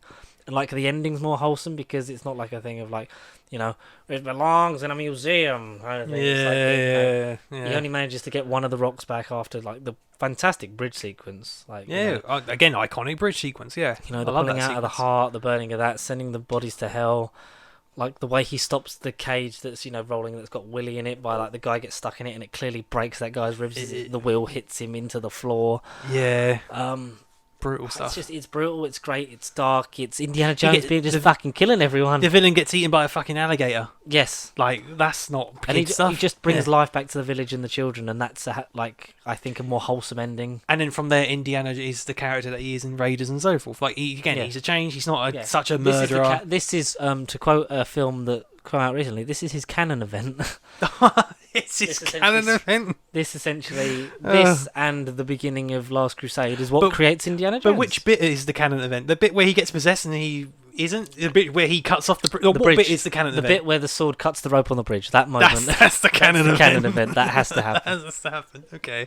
Well, no, I would argue getting there and being sort of realizing that giving yourself there. The task to get the he rocks. Isn't there just to get the rocks, and he's then oh no, there's really disturbing shit going on here. But he only chooses to do it because they believe that God has sent him on there to save the village, and he is so sort of superstitious and as if I just want my treasure and then I'm gone. But then it changes, much like Han Solo, very skeptical of the stuff beforehand, but post events, even to quote a line from King of the Crystal Skull, belief is something you not yet mastered, Dr. Jones. Oh, I believe, sister. That's why I'm back here. You're up there.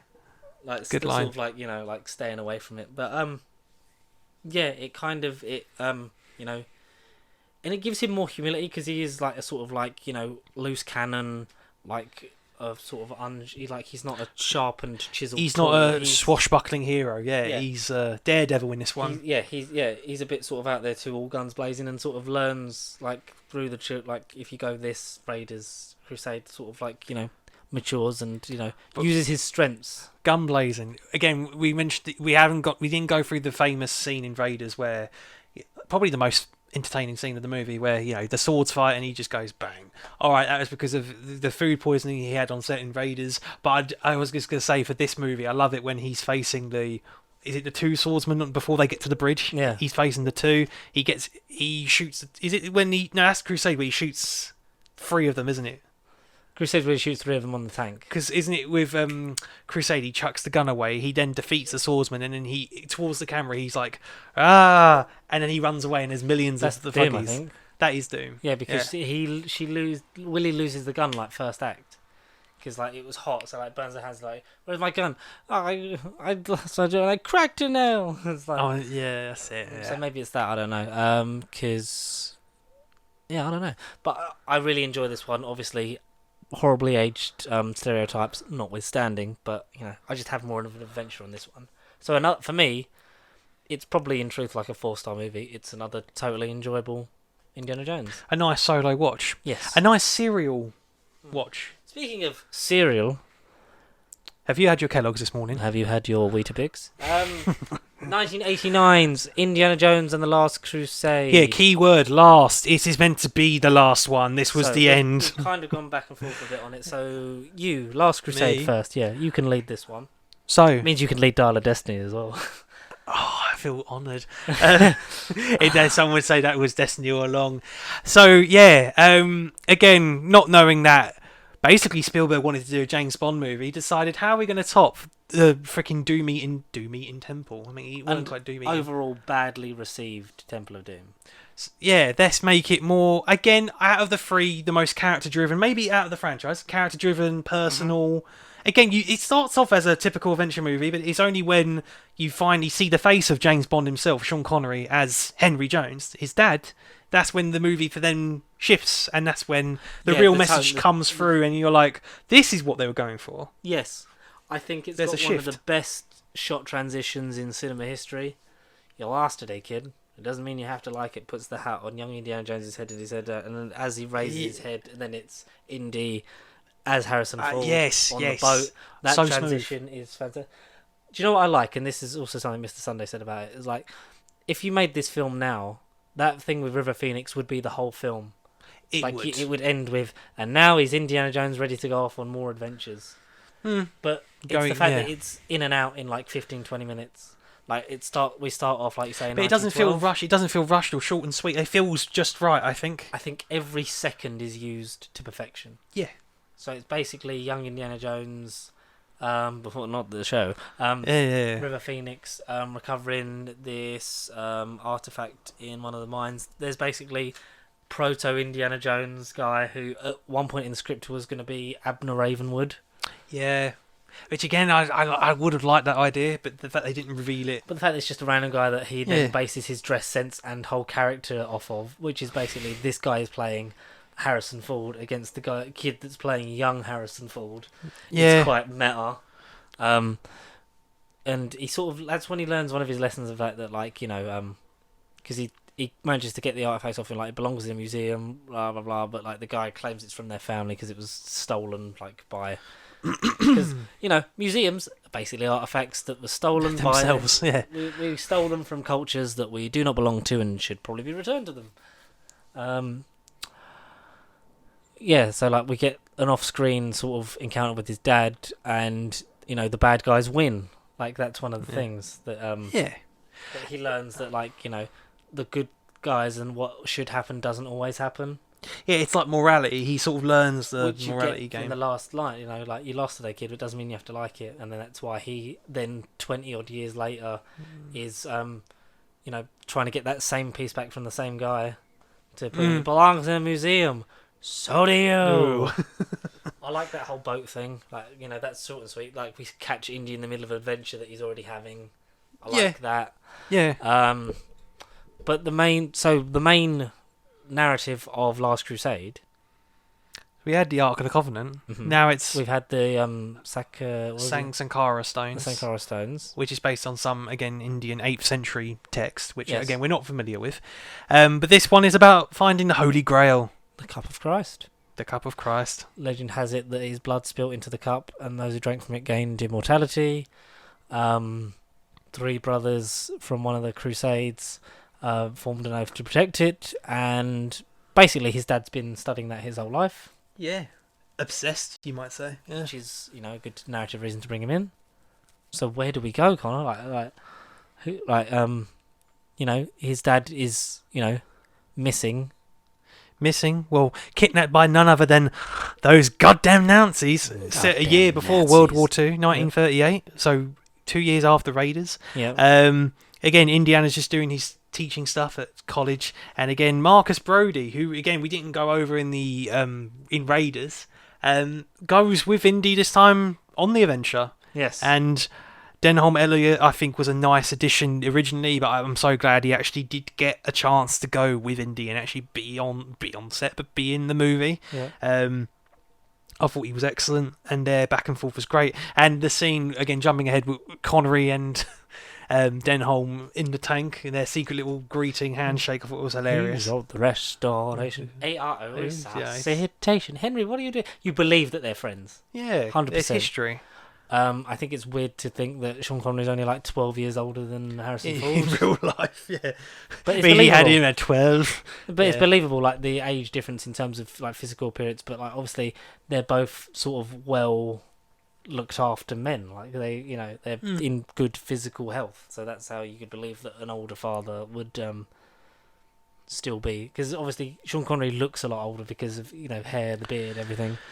Yeah, he'd clearly had age. No, but essentially Marcus goes to Indy and sort of says, "Oh look, I found notes on your father's notes on the Holy Grail." Well, as if I've been for a temple, I've gone for the freaking Ark of the Covenant. Oh, let's just go to Venice just for a holiday. Why not? Essentially, they go to Venice to sort of find and follow leads.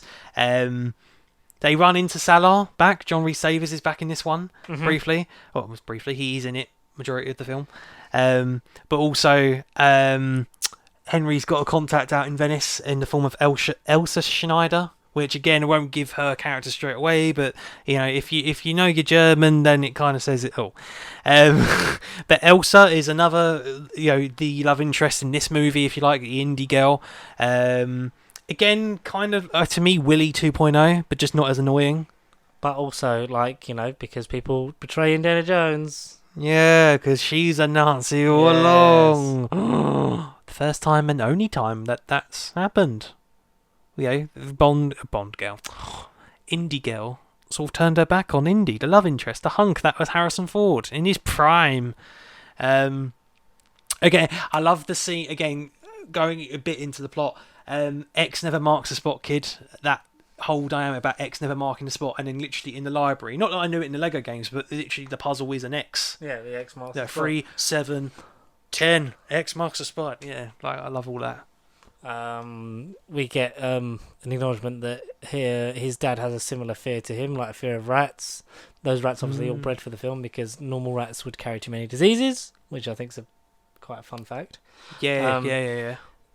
Because going back to the River Phoenix stuff, we see him get his With scar, the snake. his fear of snakes. The first use of a whip is how he gets his scar. The hat, the bloke that he bases his entire personality off of. Yeah. What else? I think it's just this is all the best bits of Raiders sort of turned up a bit. Like the boat chase, I think is quite good. Yeah, that's fun. Yeah. What are they called? Like the Templar. The with the tattoo on their chest that is similar to the on Sir Richard's shield, the sort of cross with the extra bits.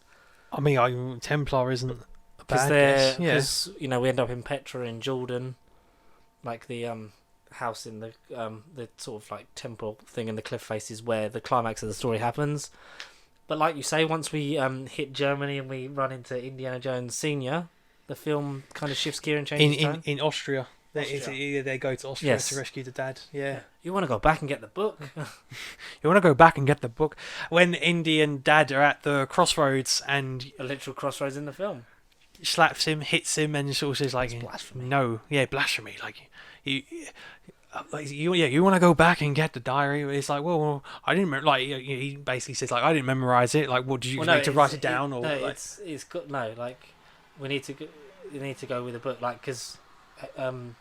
Elsa and Henry wants to go back and get it. Indy's sort of go back to where the Nazis are, and it's dangerous. And he ends up meeting Hitler, getting the book signed by Hitler. But I mean, because his ego was so over the moon, he didn't really give a shit. It was right in front of him, but he let it go. Hitler had the notes and the information he needed to get the secret weapon that he wanted at the time, and just went no. That's the whole thing. He didn't bring the book. Why do you think I didn't bring it? Because I didn't want it to fall into their hands. Well, it isn't with you. They gave part of, that's another good scene transition. They gave part of it to Brody, and it's he speaks a dozen languages, can blend anywhere, disappear. He's probably already got the Grail right now, and then it cuts to him just bumbling around in Jordan. Hello, yes. Does anyone here speak English? I'm going to take a bit of ancient Greek, and then luckily Salah finds him. Yeah. We get the tank chase, the fun tank chase, where he almost dies again. Like you say, you get the the motorbike sequence, the bit where he just kills the man with the flagpole, and Indy Senior's kind of oh, I like this kid. We get the whole seal of approval. Sort of talk on the blimp. It went that well. We haven't spoken in nearly 20 years. So, what would you like to talk about? Yeah. I'm here, aren't I? It was like, you left just as you were getting interesting. Yeah, That yeah. whole thing that we went through, I think, like last week or the week before, that we kind of played around with. But I think that's some of those scenes are great. I like the plane stuff. I didn't know you could fly a plane. Fly, yes. Land, no. Like, that's a fun bit. Like the fact that Henry shoots his own tail. He shoots you. Yeah. Oh, Dad, we hit more or less. I'm sorry, son. They got us. Yeah. 11 o'clock. What happens at 11 o'clock? 12, 11, 10, 11 o'clock. Oh. I like the bit, obviously, with the thing, like the car, like when they get out of the plane, like they're hiding behind, like the sort of, like, almost, not like cliff edge, but like hill bit, like the blowing up and they're being shot at by the plane. It's like, they're trying to kill us. I know, Dad. That's the first one. It happens to me all the time. Like, straightens his hat just in anger, because I like how he reverts to like being a big kid, like around his dad, like being back around your parents. You kind of regress a little bit, and that's kind of that dynamic still. Even like the bit when he first goes through the window, gets hit over the head, and it's like, Junior. Oh, Junior. He just stands up. He's just straight. Yes, sir. Yes, sir. Yeah. And then like the bit where it's like, don't call me Junior. I'll regret this and whatever. And he's like, about his head. He's like, I'm fine. He's like, it's a fake. It's like, yeah. Obviously a dad. It's a fake. He spent more like interest in that than he did anything else. Like kind of going back to the slap thing. It's like, I loved your mother. She kept her illness from me, and by the time she told me it was too late. And it's like those kind of things. It's like those little moments like just give such an insight into both characters, how they are, because they have both formed each other in a way. Without the exposition being forced. Without the exposition being forced. It's just it's the beautiful. It's natural. The deliveries in the line, like you say, it's natural. It's all in the lines, and all the information's there, and your mind can ponder without being like, oh no, I need to understand what happened in the past. It gives you, spoon feeds you everything you need, but not in a sort of like overindulgent. It just kind of lets it be, lets it sit there, and it's lets it simmers. The pace is fantastic. We get the tank chase sequence. Yeah, again. Your thoughts on that? My thoughts. I mean, Indy almost fucking died again, third time round. Mm-hmm. I mean, in one of those movies in the 80s, he always had a death scene, but I mean, literally hung by his fucking arms and legs. But no, fun sequence. Again, Henry and Marcus Brody's secret handshake made me laugh. He's just badass. All of it's badass. I mean, you go to watch an Indiana Jones for me purely because of the action sequences. And again, it's only really this time on a rewatch that I've really they are the highlights of the fucking movie. I mean, everything's great in Last Crusade and Raiders, but every sequence wasn't like average. I think every scene was great, like good to very good, and the tank sequence is no exception, really. Mm-hmm. I like it all. What are you doing resting when we're so close to the end? After he fought, because like you have that moment where he's like thought he was dead. I thought I lost you, boy. I was like, that's a nice little part. It's like, that was get on brilliant. with that. Back to the plot of the film. All that suspense is gone. Yeah, well done, Junior. The how the Nazis basically get Indy to play ball is like they shoot Henry Senior. They shoot Henry, yeah, and find it and you can save him. So he has to. I like how like all the stuff like the word of God, like the his name like is Jehovah. It's like, but in the Latin alphabet, Jehovah starts with an I. No. And the fact that Indy has these conclusions himself, obviously because he knows this information because he's a great historian and archaeologist. Yeah. Also because he's lived with this man for like years and knows that this has been an obsession for like all of his life. Like the kneeling stuff, the forced perspective, like stone bridge thing. I think it's very clever. Really though, if you didn't pass that first task, like Mr. Sunday's sort of joking, you can kind of figure out or guess what the other tasks are. It's just that first one. If you don't know, it's the fucking blade. It's the duck and the jump. But then you might not know like what the word Jehovah, of God is, or the fact that it starts with an I. Like you'd fall through and you'd die. But then you can't really. After that one, you can't really die like off the bridge thing because it's there. Because it's not like believing in it makes it appear. It's a false perspective. The knight from one of the original brothers left from the Crusade, 700 years ago. So what I learned, obviously from Mr. Sunday, I'm assuming you watched the video as well, that drinking every day retains your youth. Drinking, as in alcohol drink, or just from the Grail. From the Grail. Okay, yes.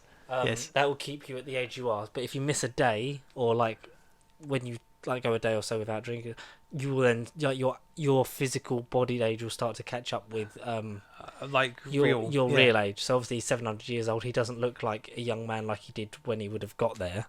Mhm. Because apparently in an expanded universe comic he had a couple of tests of faith. Like he sort of like kind of lost faith in God because of obviously what he's going through, and then would stop drinking and started to age, but then like retained his age at that what he looks Point, like there yeah. because then he starts drinking again. Okay. But drinking it gives you essentially like a sort of biological reset. Oh. So it does obviously because they pass through like the passed over the seal and they'd leave, like they don't stay immortal. But essentially Indy and Henry Senior would have gotten a essential reset of their organs, biology, like they would have, because there's the argument that Mr. Sunday has about like does he need the glasses, does he not, kind of thing. Yeah. But then he sort of uses them Is he short-sighted or long-sighted? Uses them in the same capacity in Kingdom of the Crystal Skull, and goes into essentially like his eyes went back to perfect, and then started to deteriorate from there, and then basically got to the eyesight point he was at in the original trilogy.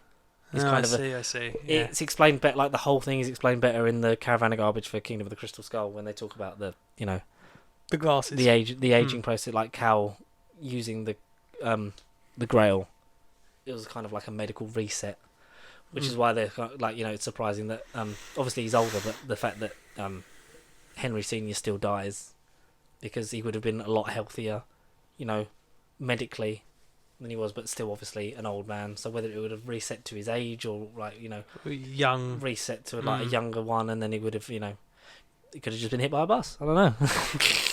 We'll never know. No. But yeah, goes through all that, saves his father. Obviously, the greedy Germans, they want to get the bloody Nazis. We want their power. They crossed the seal. It told us not to. He chose poorly. Elsa did that on purpose, though. She kind of had like a. Oh, sort of thing. There's an air of that, and Indy, because he's the title hero, manages to choose the right one. Of course. We get more of that gruesome, iconic imagery like we got with Raiders, like the deterioration of the three bodies. This one, like the rapid aging of Donovan to like essentially a possessed skeleton that then just turns to dusk. Yeah. And then the dust blows away to reveal with his Nazi ring on his finger. Because obviously, we knew it was evil. We just had to have it definitely confirmed that it's okay that this man is dead. There's not a real sort of graphic scene like that, is there, in Temple of Doom? There's just there's the imagery of like the heart and stuff, and the burning of the bodies, but it's not like because you sort of semi go for that a bit again in Skull with the burning up of Spalco. Yeah, I suppose. Yeah. Knowledge like is that. everything. Mm. Yeah. One of the best endings of a film and a film series at that point, riding off into the sunset. Yeah, quite literally. Yeah. We get the Indiana, like he never calls. We it named the Indiana. dog Indiana. Let it go, and he actually just lets the artifact be lost, which he doesn't normally do. No. They ride off. Like, what do you mean? Why did you call him Junior? Henry Jones Junior. Oh, I thought your name was Indiana. No, we named the dog We Indiana. named the dog Indiana. You are named after the dog.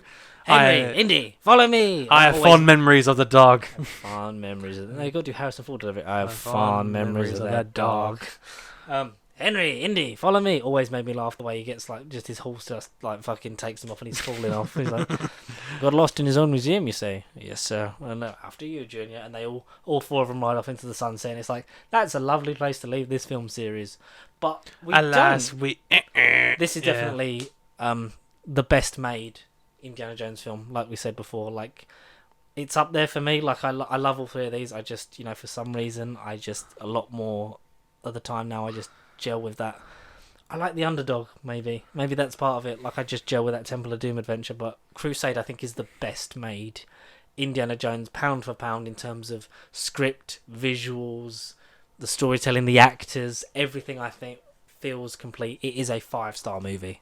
It is the final. It's the last Crusade. It should have been the last one. Yes. But it wasn't the last one, was it, Connor? No, but for 19 years after that, because it's 89. 19 years, yeah. Yeah, Jesus. 2008. We young 10-year-olds. I remember the poster vividly, but I didn't see it in the cinema because we then had Kingdom of the Crystal Skull. So this, 2008's yeah, Kingdom of the Crystal Skull, directed by Steven Spielberg again, Spielberg, yeah. produced again by George Lucas, and they both had a hand in the story. Mm. Your first Indiana Jones film that you would have seen in the cinema?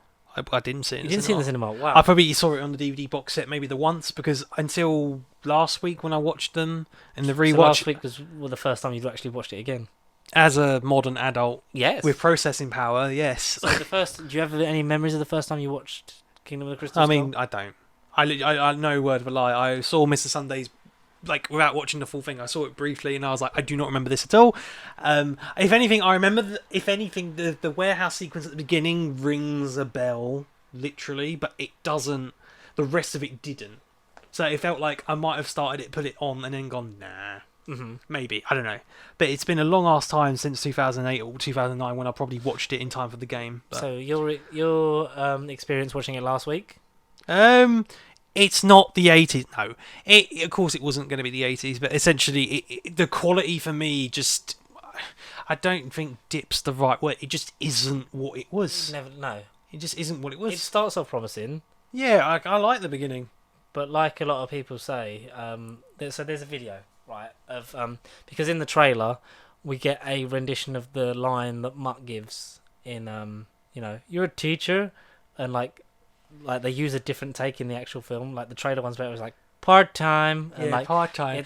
It's a much quieter sort of, like, it's not a moment because you get the full shot of him in all his glory and the thing of like part time, and like it's part-time. Like, but you get it sort of like, you don't get the visual of him because I think it's a different shot. I think it's like a wide shot. It's just like part time. And they were like, in that video, they're like, why did they use it? They had such a good take in the trailer. It's like, and ironically, that's the kind of point in the film where it's kind of like, yeah, we're not trying anymore. Like, after that, because then you get the convoluted stuff in the jungle. But I saw this in the cinema. Mm-hmm. I liked it at the time because obviously, like we say about the prequels, this film was made for us. This was an Indiana Jones film for us. It wasn't just. It was something you could enjoy with your family and like your parents that had lived and like watched those originals growing up. But this was more for the kids because, it's now it's the rockin' 50s. It's Indiana Jones, like Harrison Ford's in his 60s. Mm-hmm. And I remember all the behind the scenes stuff is like, because of the safety and, improvement in technology, like the harnesses and stuff, like Harrison's been able to do more than he probably was physically in the original trilogy in terms of some of the stunts. Whether that happens in the fifth one, you'll find out. But he looks good for his age. Like, obviously, like we say, Hollywood rich. But, like, at 60, he's still believably, like, he's very mobile. It's him climbing up the boxes as well. That's clearly him. It's just, it's a case that he can move. He's agile. You believe that this is, a veteran. The same guy. Yeah. It's been nearly 20 years, but he's only moving like it's been about 10, 15. Like, yeah, and who's to say he's had adventures and stuff in between? Yeah, like, as obviously, well. because at this point, he's still... he is still currently Indiana Jones. Like, he's still doing his stuff on the side. It's probably not as often, like, it's probably like, slowing, but like he's still doing it. He's still got his teaching job. He's still very much the same formula. The man that he was, yeah. Yeah. And I think because of obviously that and the involvement of the trio of people that, helped forge, technically four, like the four people that helped forge Indiana Jones, Steven Spielberg, George Lucas, Harrison Ford, and John Williams. Are the collective that helped create and shape the character of Indiana Jones. And I think the involvement of all of them is, one of the things that helps this, for me, feel like a better continuation of the originals than Dial of Destiny. Because obviously the only continuing factor in the fifth one is Harrison Ford. Yes. And John Williams. Like, John Williams does the score, doesn't he? Yeah. But apart that, there's no story inclusion of George Lucas, but he obviously... I think he's a producer. He's produced. Yeah, he produced. It's his franchise, so he's going to be. Same with Steven Spielberg. He's not a director, so we don't get his. It doesn't. He don't think he even. He don't think he even wrote the new one. He didn't think he even wrote nothing like that. Nothing at all. No. So it feels completely different. Obviously, different director because say what you want about Steven Spielberg as a director. One of the greatest directors of our time ever. Yeah. He's one of the few directors that you look at a director's work and think, oh, it's a new Steven Spielberg film, I want to see it. I know, like, Ready Player One and stuff like that have maybe sort of like, soured that in recent years because famously he wasn't very big on sequels. The only reason he did the Indiana Jones ones was because he had an agreement with George Lucas to, do the trilogy. So it was basically a contract, is the reason he did it. Yeah. But then wanted to come back for this fourth one. I like it. The Nazis aren't the villains. We're doing the Russians because we're going into Cold War territory. Yeah. Yeah, that's right. That's right. Away from the Germans. Kate Blanchett is great as Miranda Spalko. His companion for this piece of Ray Winston's George Michaelak or something like that, because they call shortened for Mac. That's a believable partnership. Obviously, like you get the George McHale. Yeah, McHale. I was close. We get the Indiana Jones traitorous thing. So obviously, like that sidekick is a traitor, because you also get the impression from a lot of the dialogue that they've been unsuccessful in, much like Indiana Jones, as much as he does these things, travels to these places, has seen the stuff that he did in the original trilogy, very rarely gets a win. And because the point of treasure hunting and those archaeological finds is bringing it back home and making the money from either selling it to the museum or whatever, your national treasures and stuff like that. Essentially, they go home empty-handed a lot of the time. Is the consensus from a lot of Mac's dialogue. And I can't go home empty-handed again, Jonesy. Because that's a lot of their stuff, is they just find it and either gets destroyed or taken or put in Area 51, which that whole sequence, that nice little flash of the Ark of the Covenant. Iconic ending of Raiders of the Lost Ark and the Infinite Warehouse, as God knows where it was, of course, turned out to be Area 51. But I mean, it was nice. I liked that. Yeah. It was nice. This links into the Roswell space crash because that alien is part of the plot. The aforementioned crystal skull of Akator.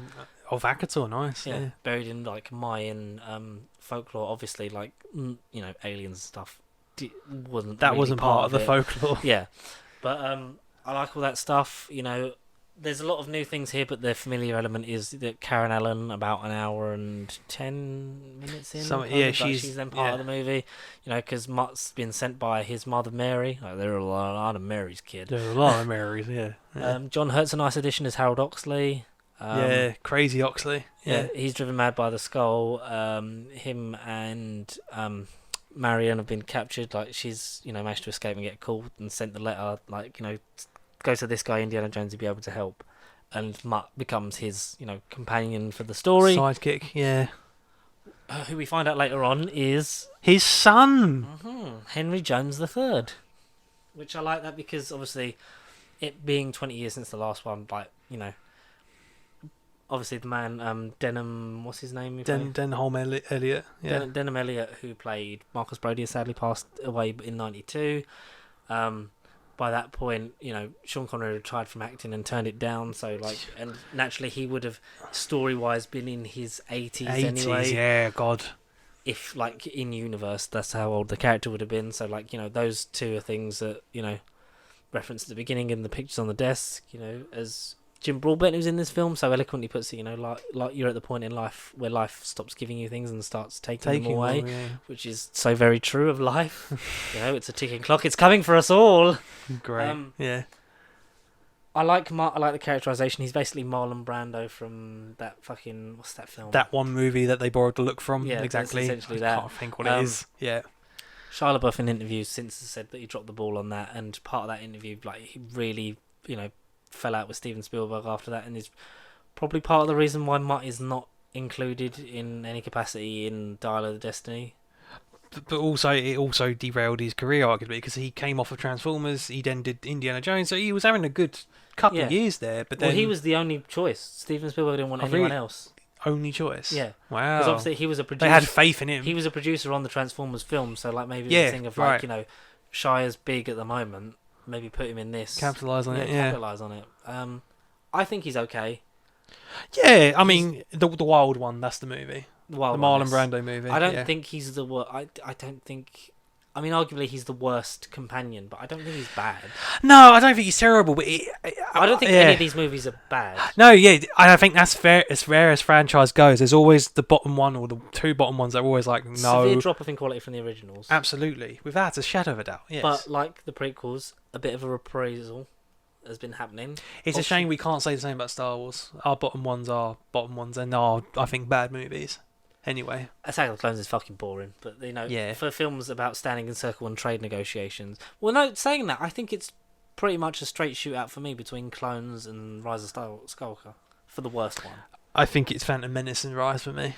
They're the bottom two for me. We have a debate to do because I think Phantom Menace I used to dislike it. Negotiation. And Now there are two of them. That is horribly aged and badly racist. But Revenge of the Sith was almost by default the best one. But I like the Phantom Menace because, they get the glorification. Oh, I'll briefly do this and get back to Indiana Jones. Like, you get the glorification. Like, Qui-Gon Jinn is everything a Jedi Should be. Or want to be. Yeah. He's the legend. When you think of a Jedi, that's what you think of. You think of Qui-Gon Jinn. Stereotype. You get. It's the only one that feels real because everything is just. There's sets in this. There's locations. It's got more of a feel akin to the originals because you can actually feel the environment that it's in. It's not just here's some actors on a green screen. Heavy background. Yeah.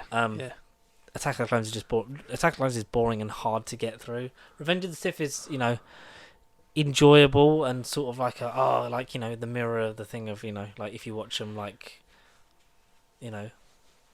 4-1, you watch 4 and 5 and then you watch 1, 2, 3 and then 6 kind of thing. Like you get that whole it's like poetry, it rhymes. That's George Lucas's whole thing. It's his whole bag. But it is kind of Padme strangling his pregnant wife. Questionable, yes. And by default it was always the best one. But for me, it's Attack of the Clones is just boring, and Rise of Skywalker is disgusting, terrible. Yes, disgusting. And those opinions, as we round it back, were thought of Crystal Scott. Like, oh, it's terrible. It's the CGI monkeys. Yes, the swinging, the monkeys, the monkey swing in the jungle. Shia LaBeouf thinking he's Tarzan. I did not remember that. When I saw that, I sat there with my jaw dropped. That's the point where it's like. This is where the hate is. This is something else. But it was very dangerous. That's very dangerous. Very dangerous. But I think apart from those things like the CGI, because that Mayan stuff, at least some of it was practical. Like it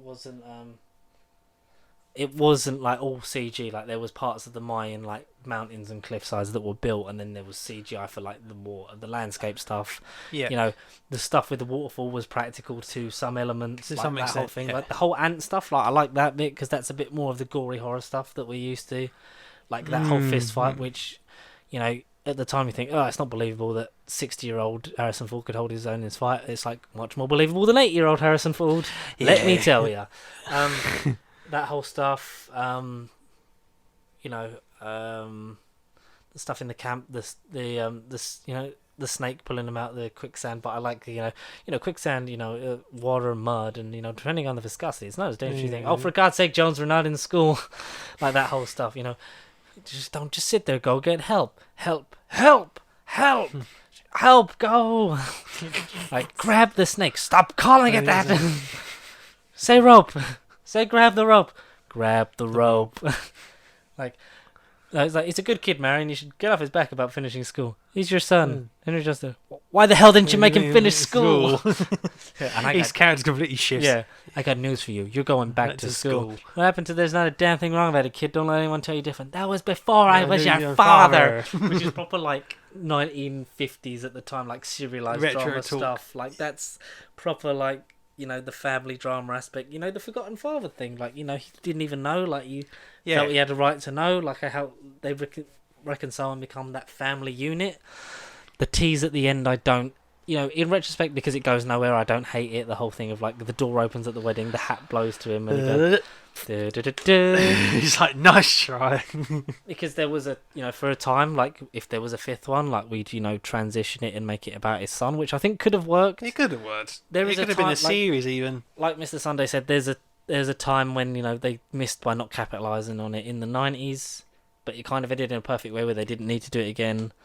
But not having it in the 90s or earlier on in the early 2000s, you kind of missed it, because you could have got to a point where it would have been like James Bond. You would have had Indiana Jones films with Harrison Ford, and then Indiana Jones films with, a lot of the, post 2010 stuff. You've had a lot of Bradley Cooper, and Chris Pratt has always been the guy that's then banded round to do it. Chris Pratt, no. Bradley Cooper, about 6 years ago, yeah. Yeah, I would have said yes to Bradley Cooper. It's, the rugged charm, but the arseholeryness of it, it's the swagger, it's the thing. Obviously, if they had generationalized it and, you swap incarnations like James Bond, I think it could have been like that. It could have gone on for it, but then there's less scope for it because, arguably, is there less scope? Is there not? Because you could have made Indiana Jones films in 2023, set in 2023, those kind of things. That's what it would have become. It would have been like the Daniel Craig era kind of thing, blah blah blah. But it's very set in like this is this story of this man in this time. So essentially, it's got to end at some point. It's retro. Yeah. I like the 50s aesthetic. I like the practicalness of it. That it feels like, which you get with both of these new ones. To be fair, there is a practical element of it. Obviously, there's the dodgy CGI withstanding. The triple cross thing, I don't even mind that it's aliens. It's just the fact that they go out of their way to say they're not aliens. They're interdimensional beings. Yeah, no, it's the same fucking thing. Yeah. What did you think of Cate Blanchett in terms of previous villains? I think she was fairly good. Mm-hmm. I think she was fairly good. Because I've not seen the Fabelmans. People are saying that post watching the Fabelmans, going back and watching Steven Spielberg work, you get more of an appreciation for it. Did you have anything like that for it? Because apparently there's some Indiana Jonesy vibes in the Fabelmans. Stuff in the Fabelmans. In terms I mean, I might have to go back and watch the Fabelmans again. In terms of like, because obviously, what the film it's about is life, isn't it? Essentially, yeah, life and creation. So like, happy memories. Apparently, there's some Indiana Jones stuff in it, but I've I mean, thematically, it's not literally she's not a swashbuckling heroine, but I mean, in terms of, I guess the way Spielberg writes and maybe directs them, maybe, but I have to go back and verify that one. But I mean, yeah, both performances are good. So your overall opinion of this compared to the last one? Compared to, is in Last Crusade or like Last Crusade, today's one? Last Crusade. I mean, no, I mean there's a big dip because Last Crusade is top 2, and then this is either 4 or 5. So I mean, I know 5's weighty. It's not like we're talking about 23 MCU films. So there's a bit more of a steep decline. Yeah, between them all. A significant far gap fewer. in quality. Yeah, I think. I don't know. It just wasn't my favourite out of the. Like I say, I've recorded this last week and I watched it as soon as I left here last week, and I was kind of like, yeah, I'm actually looking forward to Crystal Skull. And I ended Tuesday night and thought, should I be nervous about number 5? I don't know. I felt fine with it, but at the same time, I was kind of like, oh, this kind of dampened it. If I forgot to watch Crystal Skull or it didn't happen, then I would have probably been like, after Last Crusade, yes, Star of Destiny, woohoo. And I would have probably walked out of Star of Destiny being a bit more underwhelmed and more pissed off. But we'll get into that shortly. Literally. Yeah, literally. Very all literally. In all, it's fine. It's fine. It's fine. It's a 3-star, but I think it's Marmite. Yes. It's not terrible. It's not. No, shit. It definitely isn't it's watchable. shit. I think you can have a fun time with it, and I've arguably had a more fun time with it than Indiana Jones and the Dial of Destiny. It was fate. Indiana Jones 5, the movie that we've been, well, at least for me, I feel like I've been waiting half my life for. What would you give in Crystal Skull? Because I'd say it's a 3, but a top end 3, nearly a 4. Oh, out of it's 10. over 3.5. It's like a 3.75. Oh, but okay. it's for me, it's 3. I might. It's not enough to be a 4. I might give it a 3.5 at the minute. 3.5. Spoilers for Indiana Jones and the Dial of Destiny. A 2023 motion picture directed by James Mangold, not Spielberg, and not Lucas is a producer, but completely different person this time around. No story credit. No. None of the original team are on this. And one. I think, hand on heart, so spoilers from the off, because if you check out a spoiler-free review on TikTok, we're just going to go into it because it's been a week. It's been a hot minute. Yeah, it's been a hot minute. It'll be over a week by the time you hear this.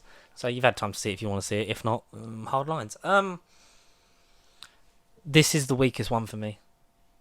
And I say that, and you know how much I like these kind of films because basically I was born in the wrong era. The movies of the 80s and 90s through my parents, I love them.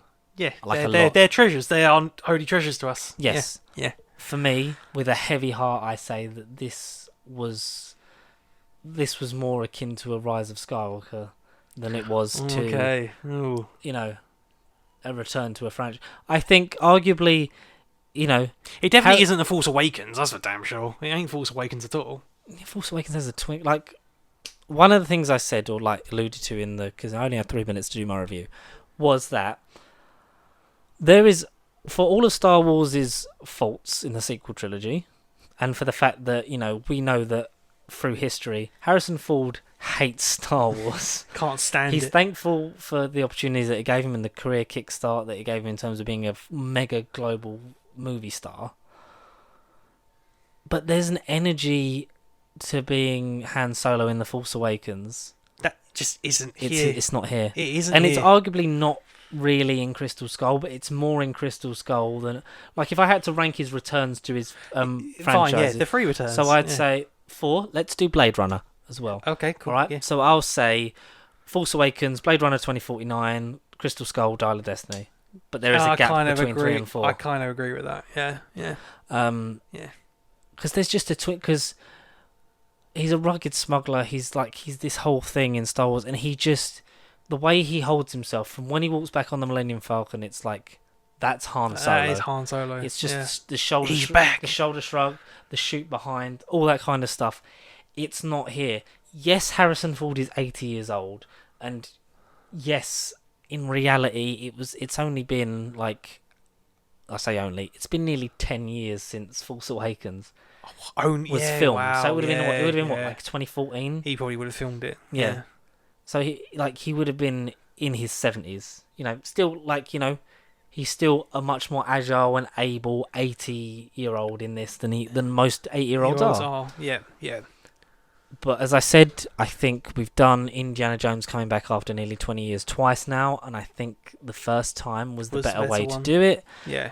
The continuation of Steven Spielberg at the helm makes it at least feel more akin to those the films. franchise, yeah. Like, people asked me, like they asked me on the video, they asked me in general, like, is it better than Crystal Skull?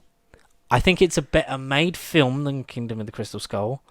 But if you're looking for a more conventional Indiana Jones film... No.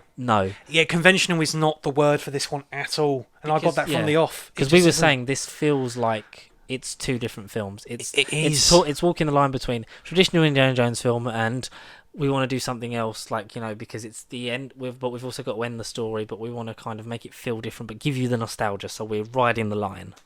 Really, yeah. I didn't hate it. It's a solid 3. It's a solid 3-star for me. It's nowhere near a 4. I could only give it. I would watch it again when it's on Disney Plus. I probably will watch it again, just as I'd like to watch this maybe in a year's time with all 5 and kind of think. Yeah, there we go. There's the Indiana Jones story. Then shut Wasn't the book it on lovely? it. Then shut the book on it. Yeah. The closure at the end of this film is nowhere near the closure that we get in Kingdom of the Crystal Skull, and it wasn't what we expected. I don't think it's the one we deserved. I think it's very disappointing as well because, when I think of things like when Kevin Smith picked up the end of Rise of Skywalker, like the last shot of Star Wars, like it's so emotional, it makes you cry, but it's just them overlooking Tatooine, like where we started. Poetic, it is poetic poetry, but but in terms of like where it ends, it's like. And this kind of felt like that, but worse. It's just like so. Indy's now living in the city. In the city, yes. Working at like Brooklyn. a college, It's like Brooklyn City College. Yeah. University college. He's been with that school 10 years because he's being sort of. It suggested that it's pseudo force, but also because like the man's just old. Like it's 1969. Yeah. We're 36 years since the first. Blimey, only 36 years since like one of the first. 35, yeah. 1935 Temple of Doom, yeah. So it'd be 34 years. No, what am I talking about? 35 to 69, yeah. 34 years. Yeah, 34 years since Temple of Doom. Yes. Like in terms of that, like so, it's been a hot minute. He's not Indiana Jones anymore. He's still doing his professor things. We run into should we start with the big CGI rubber face in the room? Because that's where we start. The prologue, which we knew was going to be an Indiana Jones film. Yes, yeah, for the majority of it, and I think this was the retro vibe come to fruition, and it starts off on a very promising note, and you're just like, this is what I signed up for. This is making me feel like a kid again. Again, aside from the CGI and the deep fakes and the whole technology thing, yes, it's great. Yes, you can do that to any actor. Yes, you can make them young, and you can do that with any person as time will go on. But you just can't perfect it. The voice, he's 80 years old, and a 30, however old he is in universe, like 35-man-year-old's body. It doesn't gel. The voice just is off. He looks gorgeous as a digital recreation goes at first, but it's the sound. The shot from the trailer when the bag's first taken off and we see him, is great, but then Convincing, seeing it in yeah. motion and the rubbery features, in like brightly lit when he's got the hat on and it's And the dark, outfit. Yeah. fine, because you can believably suspend your disbelief and go, that is Indiana Jones. What? So when's Last Crusade? 38. Yes. Yeah, Yeah. so In this is universe. 6 years. Yeah. This is the Yeah. Allied liberation of Europe, 1944. So we're towards the end of the End of World Second War Two. Yeah. Yeah. You know, your leader's in hiding. Is that he speaks with the voice of an 8-year-old man, like you say. The weird video game robbery running across the train stuff. I like the action set piece on the train. I like Toby Jones or Noby Jones. Like I always love Toby Jones and things. Like he's Yeah, great. he's cool. Arnim Zola. Yeah. Basil Shaw. We get some classic, indie stuff. Feels. Yeah. You saw it in 4DX. So how was from explosion of the tower to the train stuff? I mean, was that I'd for say you? it was good, but it weren't. Again, as far as 4DX goes, it weren't groundbreaking. It weren't like woo. It was just like it was just nice. It was there. It was a bonus I think, for those that like yeah. it. But for me, the one sequence, not jumping way ahead, but That's the one sequence, it was in the car chase from the trailers. It's not a spoiler. The car chase when they go down the steps towards the end of that sequence. Oh my god, I felt like I was going to explode. That was just nothing else. Like, and I'd say Dragon Ball was the most intense. Like as soon as the camera turns, like nothing's happening, but Dragon Ball was just the whole time. But going down those fucking steps, I felt like I'd fucking like lost weight just sitting there watching a movie. I was like, how Shaking the very I felt like joints from your Harrison limbs. Ford. How does that work? Jesus. It was intense, but that was very, very brief. But the 4DX I felt like was supplementary. It didn't enhance, it didn't groundbreakingly make the film 10 out of 10. It was kind of there. Do you think you had a better time with it because the 4DX? I mean, but I haven't in the seen it action there again was- in 2D. I don't know. No, Maybe. but like, do you think like if had you seen it in 2D, you would have been a bit sort of like, oh, there's not really, because I think Oh, the I don't action. know. I think rightly or wrongly, the action plays it very safe. Yeah, safe's the word. Safe is the word. Of the most ambitious stuff is probably in the prologue in terms of the action that includes Harrison Ford, because we know it's going to be mainly stunt doubles Yeah. or CGI or whatever, or he's behind the wheel of things when he's in current day, because obviously he's not going to be outright, like even the jump from one tuk-tuk to the other was probably about as much as they could have done. Yeah. And that's one of the things for me, is the believability of the action was, even though it's like, oh, he's old and he's missed a step in Crystal Skull, like he's not up to his game, but he's still believably like, no, I Doing believe it. that he's in these action sequences and having these fights. Mm. Here, less so. Not the fault of Harrison Ford, that's just an actual progression of time and just Of aging. life. Yeah. But it's Yeah. also, for me, a thing of, this is why you don't take so long to make a fucking sequel. Exactly. And I don't know if you feel the same. I think it proves that Lucasfilm don't really know what they're doing. No, Disney don't really know what they're doing with Lucasfilm, sorry. Because Yeah. Star Wars, they went into it without a plan. From buying it, they were like, yeah, we'll have another Indiana Jones movie, we just don't know when. Oh yeah, we're going to do it, and it's like 2021 or whenever it originally was. And I think it was 2021. Yeah. it's like 23. It's like, delays and stuff and pandemic or whatever, but like they just sort of like, yeah, we're going to do it. What's it going to be about, and how's it going to... I don't know, we'll just make it, won't Yeah, we? we'll just make it. It'll Yeah. tell you last minute. Yeah. And I know there was the cancelled sort of pseudo Young Indiana Jones Chronicles Reboot style thing show. we're trying to do. Yeah. But I think a Disney Plus series would work. I think it's just stupid. It That they've really gone, no, would just have. focus on Star Wars. I think like a Helena Shaw thing, like if you can get Phoebe Waller-Bridge for like a couple of seasons of a 6-part mini, Yeah. like make it fill the gap left by National Treasure, because that series just went down the pan and got cancelled. Like Indiana Jones is a more bankable franchise that people are going to be like, oh no, like she's from the movie, like I'm going to go and like see Check this out. Yeah. I think Helena, whatever you want to call her, Helena Shaw, aka Phoebe Waller-Bridge, very grating, very I know she's- Daughter of Toby Jones in this movie. yeah, very sort of like morally ambiguous, which I know a lot of people hate that you get that in films these days. Like, no, I want to know their real intentions. Like, but that's Part how of the film development, and yeah. plot works. Yeah. She's very grating in some of the things where it's just like oh, like sell it. That's what I'm doing it for. I'll just go along with it, and I'm just gonna like sell it and make the money. Get like by the end of it, I think when there's the whole thing of Indy, continually putting himself like in the firing line for her because she's his goddaughter, Yeah. and the only child he's got left to protect. which we'll get to in a second. Yeah. So he feels kind of, I think there's maybe some guilt from that, and because of his friend, like obliged, like obligated, he's like obligated to do it. Yeah. So he's going out of his way to do it, and it sort of gives him a purpose because, like, he's been like, gathering dust and pseudo forced into retirement from his day job. Yeah. He obviously hasn't done an indie adventure in a while. We get the nice moment between him and Salah. Very brief as it was. John Rhys Davies has forgotten how to do his voice, but Completely. It was nice the fact that that you get that whole thing, like that whole cultural thing of like, oh yeah, we moved to America for like the big dream, but like he's the life they live now is like I miss the desert, I miss waking up and wondering what adventure we will have next. Like that whole kind of stuff. I was like, that's sweet. That's the moral hook. Yeah, exactly. Yeah, that's where you should be aiming this. And we get a bit more of him at the end, but I think in terms of it, it's just like that's a nice moment. I think Antonio Banderas is used nicely, but like as soon as we care about him, he's killed off. He's gone. Yeah, great. Disposable. The thing that I didn't like was there is a story inclusion so we get a letter that they basically filed for divorce from Marion, and he covers her face with one of the fridge magnets, which I thought was quite a funny beat. We get.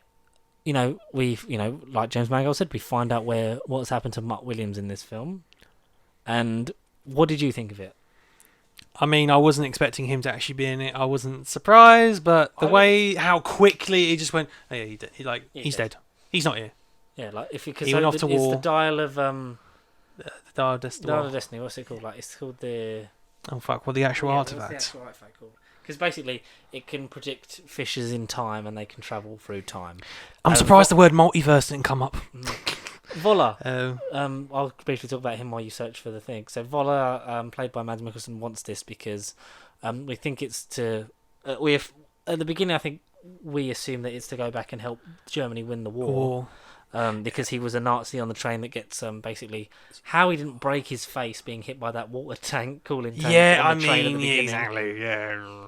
Archimedes style. The Archimedes style. Yeah. By the astrologer of the same name from Archimedes 212 BC, something like that. 287 to 212 BC. Yeah. Ancient Greek mathematician, physicist, engineer, astronomer, and inventor. Yeah. So once again, there's legends of similar kind of things, but it's a fictional device, like buried in like historical accuracy from like what we believe at the time. Like it didn't actually exist, but there's things that were like it in terms of like not calculating fissures in time. Obviously, that's part of time travel. I think we would have known if time travel was a thing. Yeah. But, that's one of the things I don't like because I know we've sort of Indiana Jones films. Like they err on the side of there is a science fiction element to the artifacts that he recovers. Yeah. But from going from aliens in the last one to then time travel in this one, it's kind of like what else would they have done? Like, but that's the thing. I feel like that's the thing. I feel like revered treasure, mythological Indian religious text, another religious artifact. Science fiction-y powers behind these artifacts. Another treasure with aliens in Crystal Skull. What, like you say, what else would have been next? So time travel, naturally. Oh, Indiana Jones studies history, so then he becomes part of it. Yes. It does kind of work, but poetic-y, not justice. It's not poetic justice. We'll get to it when we do the big end. But Vola, we assume it's to go back and help Germany win the war. We find out later it's so that he can go back, kill Hitler, and essentially prevent World War II. Yeah. So noble enough cause. Here's a question for you. So the whole thing of the film was like, it's set during the moon landing. Yeah, right. Because that's the thing that's intriguing the youngsters at school these days. But you see the kids on the subway dressed up as the astronauts. And stuff. I like how the alien theme was kind of all around him, having done Kingdom of the Crystal Skull. Yeah, it's kind of weird for him, isn't it? It's like he didn't escape fucking aliens. He didn't escape the alien. Yeah. Get off my airplane. Get off my airplane. Yeah. Yeah. What was your question? So Vola's now a scientist for NASA to help them get to the moon. Why is that never part of the plot or ever brought up?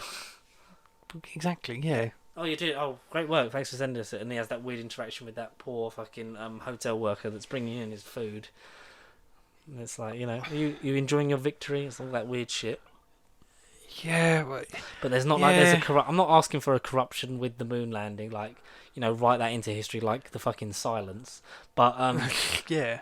but something that's like a it good never point. like why was he part of it? Like was he like Why was he part of NASA? like Yeah. with Hydra and Shield? Like is he infiltrating a high government thing to sort of like do something With for his own Germany. personal Yeah, gain? exactly. Oh, yeah, yeah. Like Boyd Holbrook I think was wasted in this. I think he's a good henchman character, but apart from that, on the whole, you could have had anyone else Anybody or could play no that one. role. Like Yeah. he didn't need to be there. Nope. Like we said about the action, the kid Short Round 2.0 or Teddy was decent. It allowed him to kind of be sort of like the audience surrogate while Waller Bridge takes on more of the action heavy stuff that the Indiana Jones character would take on normally. We get the weird snake thing, like eels. They look a bit like snakes. Don't say that. No, don't Because say that They're word. basically going into the crash ship, go further down in the sea to recover the chest that they believe gives them the map to the second half of the Archimedes dial because it was separated so that no one could use it. Indy getting shot, I thought No Time to Die vibes, essentially, because a hero in his 5th film in a franchise saying goodbye, an aging star, obviously a lot more than Daniel Craig, but shot towards the end, like, are we building towards a kind of poetic, like the character's going to die? Sacrifice to save the others kind of thing. What yeah. did you think? Because I think I you liked enjoyed that- I it liked that slightly idea. more based off of like the original. Did I? I think in the original viewing, I think you enjoyed it a slightly bit more than I did. I missed maybe a key. I went to the loo a couple of times. I missed a couple of key crucial scenes. I missed Antonio Banderas' death. Ah. So they were Come back and he underwater. was just gone. They were underwater, yeah, exactly. And then I saw them jet boat away from the boat when Antonio was there, and I thought, oh, okay. And then I missed when Mads Mikkelsen was doing his victory speech about why he wanted to do the thing, and where he had them captive on the plane. I then walked back in. I saw the swastika on his sleeve, and I saw, medieval boats, and I was thinking, oh, he's gone back to Germany. That don't look like Germany. And then I walked in, and I was like, this ain't Nazi Germany. What's this sending? It's in the past. So I completely was blown away by. What is it? The siege of Syracuse was where they go back because Indy points out because obviously using his very big brain because he's a nerd that's actually like a pretty cool badass. I think that's what James Mangold described him. He's a very unique hero. It's like you didn't account for continental drift, so you're not actually going back to 1930 whatever. You're going ended up back in 200 and something BC when Archimedes is creating the dial. Seeing that his creation works, the plane gets shot down, like dead Nazis. You get this thing from the trailer of like, "What are you doing here? I'm saving you!" Like the parachute bit. Indy's like still been shot at this point, so fuck knows how he's carrying on. And then he wants to stay in the past, become part of history, which you like. You like that? I mean, it's poetic. I mean, I didn't expect it going in. It's I didn't. Like poetry, it rhymes. It does rhyme. I don't know. Maybe it's because I've watched them all, and I was kind of like, oh yeah, he's a historian. He's a historian. He's a historian. It was kind of there, and then when I saw it without knowing the build up to the scene, because I sort of missed that part, I was kind of just like on the edge of my seat, kind of like, what the fuck's happening? Like, what's going on here? Like, what did I miss? I thought he would die in the past. So did I. Yeah. Not like as in stay. I thought like he'd get there, like thing, and then like you would succumb to an accident. And, like just die because man's been shot. Turns out only in the shoulder, but it looked more like the fucking painful. chest. When He did we look. actually saw him get shot. He did look brutal. But, we'll put up with it for a little bit. Sure, why not? I know Mike's real problem with this, like he said to me, is the fact that he kind of like it's almost like he just gave up wanting to stay in the past just because his wife's not talking to him because his son's dead. His son's dead. Like, and I get that, but also like the emotional turmoil of the fact that when he's asked about what would you use the dial for? He's like, I'd go back and stop my son from enlisting. I'd tell him it would kill him, drive me and his mother apart, and she'd never fully recover. I wouldn't be able to cope or whatever, be able to give her the comfort and reassurance that she needed, and it would be the end of our marriage, which is both rushed exposition but not. Like, it's a nice sort of moment of oh fuck, but also it's so hap-handed of Mutt died off screen. I think either don't mention him at all, or like because the fact that he wasn't in the film did kind of suggest that there was an accident with his character, that whether he died or not. But I did kind of think something happened. I think it's just lazy. Like, you could easily like have him not be part of it. Of just like, yeah, he's out somewhere. Like, he's maybe still in the like. So he's basically killed. He was killed in the Vietnam War, but like he's like, you could have him anywhere. Like don't have him involved in the story if that's going to be the lazy thing of, oh yeah, he's dead now, and that's somehow a limp driving force for his story, and that's why he's not like him and his wife aren't talking, and now he's I just want to stay in the past. And I get the aspect of what Mike's saying, but also like you say like the poetic thing of like studies history, becomes part of history. It felt like very No Time to Die of like the last legs, like we're going to say goodbye to this character, but then they don't. But they then don't the payoff commit to it. Yeah. And then the payoff we get from him going back home isn't there. No, it isn't there because we haven't had we haven't had him and Marion together. So Marion's there right at the end because all this, like the classic indie thing of like he just hasn't called, like they haven't spoken, like they probably like both still like they're still both very deeply in love with each other, but because he still wears that's the first thing I noticed is like he's covering the thing, but he's still wearing the wedding ring, so he still loves her on some kind of level. She was the one for him. Yeah. They are kindred spirits in this film universe. But I would say that like there wasn't a payoff because it's like, yes, we had the last movie, but this isn't taking place directly after. Like it's been some years, we don't know what's happened. And I'm not expecting us to like where's a film where Mutt dies in battle kind of thing. Like it's not that. It's just we hadn't had a moment with them at the beginning together. Like even if it was in a flashback of them together. Just to remind you of, that's the love they share. Because new fans coming into this isn't made for kids in mind This is today. a serialised franchise. And this is probably the most... Continuity is a term, like between Raiders, Last Crusade and this one, and then Kingdom of Crystal Skull. Like, continuity does exist between these films, but these are the most serialised individual films I think I've ever come across in like a modern franchise. You could really walk into a room, watch them in any order you'd like, and it doesn't matter. Yeah. It does not matter. Whereas this... it's requiring to do a bit of heavy lifting just because they know what they're carrying it to the nostalgic audience instead of the ones that know who the character is. Like kids that this is going to be their first Indiana Jones film, like first and last. Yeah, likely. Not just seeing in the cinema, but like just in general. Yeah, like, It's like, where do you go for it? Like it's not for them, which I think is the mistake. It's more for not even us. It's for the older, like the originals. The originals. Yeah. Yeah, by the end, I think Helena Shaw's, she's grown on you and earned it because obviously she's morally ambiguous because she's looking out for herself, but also there's kind of Temple of Doom Raiders. It's kind of poetic of him at the beginning, a little bit. Okay, a little bit. That, no, I'll give you that. That's a little bit.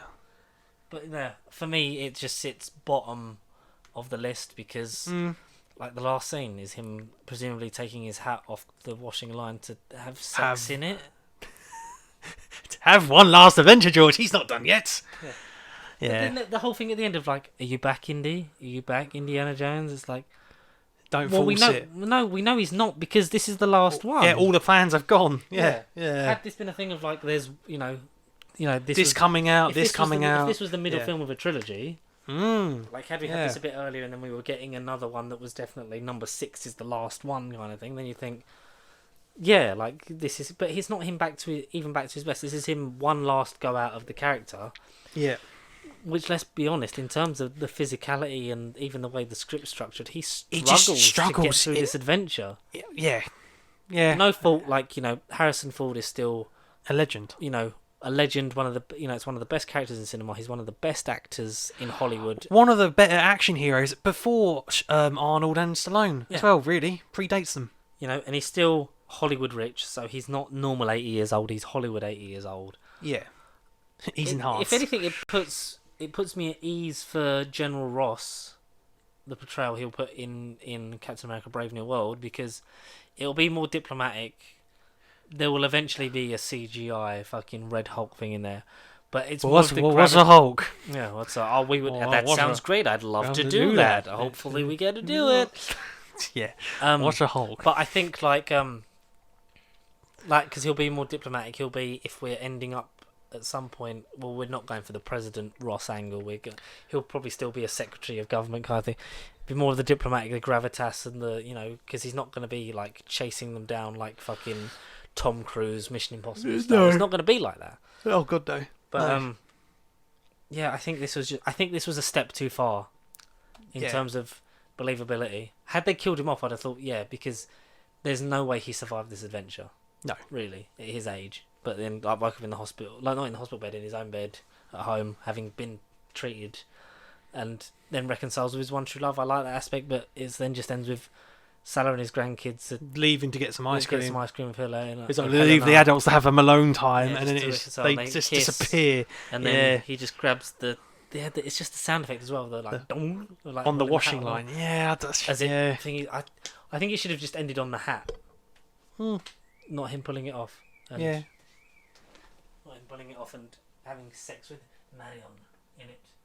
But I didn't hate it. I didn't love it. I think it's a solid 3 stars. I think I think it's a 3.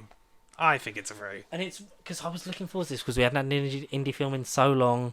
It was like this movie was like film. a treasure. This movie was a treasure. It was an urban myth. Yeah. Will it ever come out? It was a different film to what we had franchise-wise. Like it wasn't a Star Wars. It wasn't an MCU superhero thing. It was good old Indiana Jones, one of the best adventurers that have ever been.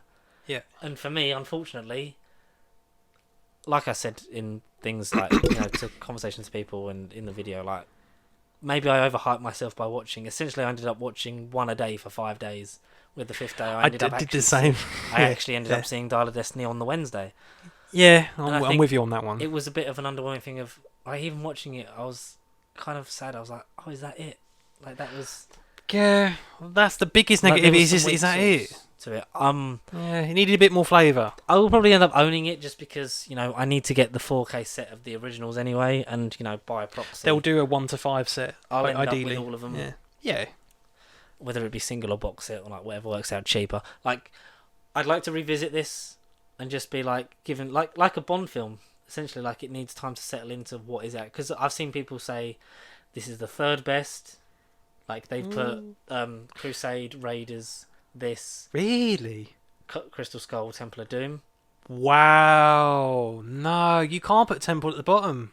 I've seen people that it is horribly racist in places in terms of its portrayals. No, it is disgusting, but like you say, it is a fun movie. Temple of Doom it's fun, cringy fun, but it's fun. Whatever, yeah. So for me, in terms of my Indiana Jones ranking, what is your ranking? Yeah. In terms of personal preference and favourite, I would say Temple of Doom, Last Crusade, Raiders, Crystal Skull, Dial of Destiny.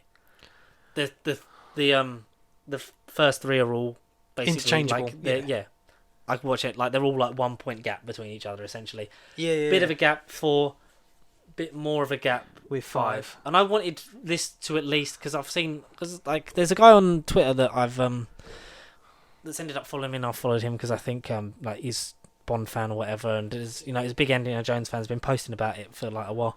Chris, I believe his name is, really enjoyed it. For him, this was miles better than Crystal Skull, and I'm like with Star Wars films and stuff, like I dig it. I love that you guys love it.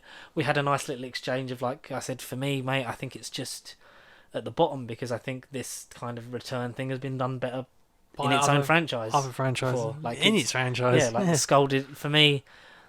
Skull is at least trying. Like I know it's trying too hard to recapture the spirit of the first 3, but it feels like that this doesn't decide one way or the other what it's going to be. What it is.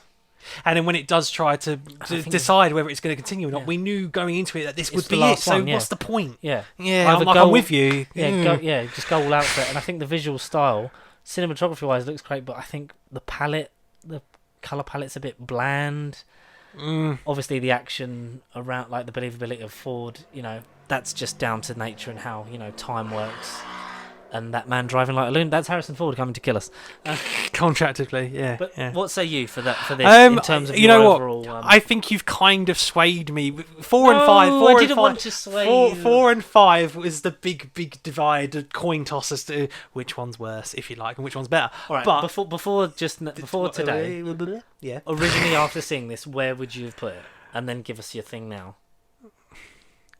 I don't know. Maybe I've just been. I think I was being kind of dark. And considering I didn't even see the full movie, I went for gaps during my initial viewing, so I didn't see all of it. And maybe because I was just in the shock of seeing Swastika Mads Mikkelsen in time, and I didn't get the context or the speech as to why. I just kind of sat in, absorbed in the third act, and I was like, "What the fuck's going on here?" Like I didn't know what was happening, and then that maybe worked to its effect. If I actually sat there, went through the exposition, and maybe went in like, okay, but.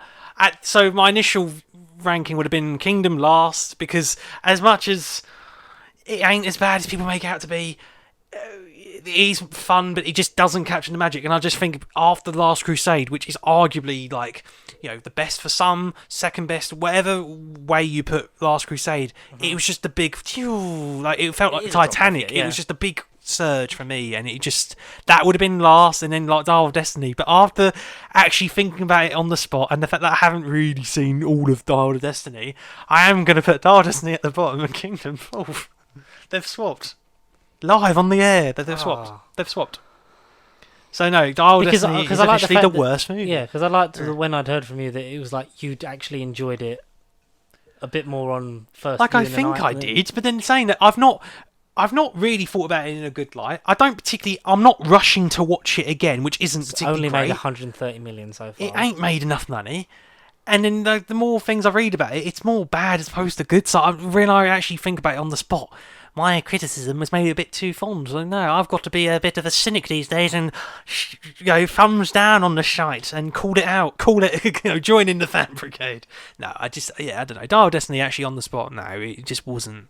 It wasn't what it was meant to be. And it is a shame. Because I think we both wanted this to be really good. Really good. I didn't expect it to be 80s good. I didn't expect it to be top 3 good. Or, heck, number 1. But I think the least we wanted from it was for it to be the best post-original trilogy film. Out of the two. Yeah. And it only had one other mood to contend with, so it wasn't really going to be that hard on paper. On paper, yeah. And it didn't do it. It didn't. So, mission failed. We'll get them next time. There ain't going to be a fucking next time because that's it for Indiana Jones. Done. All in all, 5 very good movies. Not very, 5 good movies to watch. Definitely, even on a solo watch. 3 really good ones. Really, really great, great ones. I think for everyone, there's 3 really good ones. It just depends what 2 you don't like. Whether you dislike Temple of Doom because it's dark and horrible depictions, Crystal Skull because it's cringy and too sci-fi, or whether you agree with not us, like we don't like. There's people some outright hatred for it. But or whether you agree with us of like this could have been more. It's very much our sort of definitely could have been more. But no, so Dial of Destiny 5th, Kingdom of Crystal Skull 4th. Surprise, surprise. Mm-hmm. So now the top 3, the 80s. So I think not because we've been political and called out the racism and called out the Nazis-ish isms of the movie, but Temple of Doom I think has to be 3rd. No, I get that. It's fun, it's enjoyable, and it kind of is the most standalone. No, but I don't know. Willie maybe puts it down for me because she's great in the scene she needs to be great in, but then all she is screams and nothing else. No, yeah, I get it. I get you. So I think Temple of Doom for me has to be 3rd. Mm-hmm. So then really it is the 2 great ones. Raiders, the one that started it off and is iconic in its own right. Fantastic or the piece fucking of cinema history. Great personal character journey that did round off the trilogy at the time, that did kind of hit on a different level, that is Last Crusade. So really they in my mind going into, they were always going to be the top 2, but I know I'm going to have to say Raiders is number 1. I think you like can't. I think Raiders is just iconic. I was just mesmerised by just his the way he's introduced, the fact that he isn't like the typical action suave hero. No, Alfred Molina, I watched it and felt soaked into it. I felt like a kid. Yeah. I felt like I watched it for the first time, like with Raiders this time. I feel like, we have Indiana Jones to thank for a lot of things, and Raiders is the thing that started it all. And like you say, those, between those 2, they are the best ones. Subjectively, and I know people might rank differently, but I just, we're the real critics and we're just called out what the best ones are. And if anyone says, no, Kingdom of the Crystal Skull is in the top 2, then no, that's no, not right. Not say it's wrong, but there's no right answer. There's no right or wrong answer. It's just fun. It's individual rankings, but there's no way Kingdom or Dial of Destiny should be in anyone's top 2s. I think, personally. No, I think just, being in top 3s, I can see the argument for Temple of Doom being at the bottom. I just don't agree with it. But yeah, that was it. That was our Indiana Jones special from 1 to 5. We've gone through them all. Will our opinions change? Well, that's also the thing. Our opinions have changed on some stuff, even from doing this podcast in the last 5 years. Yeah, absolutely. So I would like to end by saying thank you if you've joined us for this, longer than Dial of Destiny podcast for stuff including Dial of Destiny, even though we wasted nearly an hour not talking about Indiana Jones. But I think we did okay. I think we did belongs in the museum. I think it belongs in the museum. I think we did well enough. Yeah, in in terms of franchises, this is one of the most iconic pieces of cinema history. Yeah, without this character, we wouldn't have a lot of other films action that we do heroes today. today. Yeah, No, redefined the adventure genre, gave us, a hero, a reluctant hero, and was well made. And maybe it should have been left alone at 3, but unfortunately, we'll never know. that's life. Yeah. We'll never know. What is your favourite Indiana Jones film? Are you a lover of the Temple of Doom as I am, or are the monkey brains putting you more towards Last Crusade and the Sir Richard Shield? Please let us know in the comments or in the emails. At nerdbiblecontact@gmail.com And at Pasty /museum. Yes, at Pasty Sheep for Facebook, Twitter for the time being until it gets worse and we eventually ditch it. Twitter, Instagram, and TikTok for any of our spoiler-free reviews will now be up on there. And our TikToks are mostly getting posted on YouTube as shorts, but some of the ones that aren't doing, I think we're just going to leave the unboxings and reviews to go across both, because some of the the conventional TikToks that are part of the trends are just leave them on there, because one of Connor's videos that does 1,300 views on TikTok of his picking his favourite film does 16 views on fucking YouTube. It's nah, we'll just that doesn't work. It's brand synergy, but it also got 12,000 views on Instagram, so we'll never know. Until next time. Mission Impossible is next up, but I don't feel like... Damn, yeah, it is, isn't it? Maybe we'll leave it a week before we do a fucking 7-film fucking recap. Possibly, who knows? Goodbye, everyone. Goodbye. Be kind to each other. Remember, Bonnie Langford is back. We named the dog Indiana. Dog.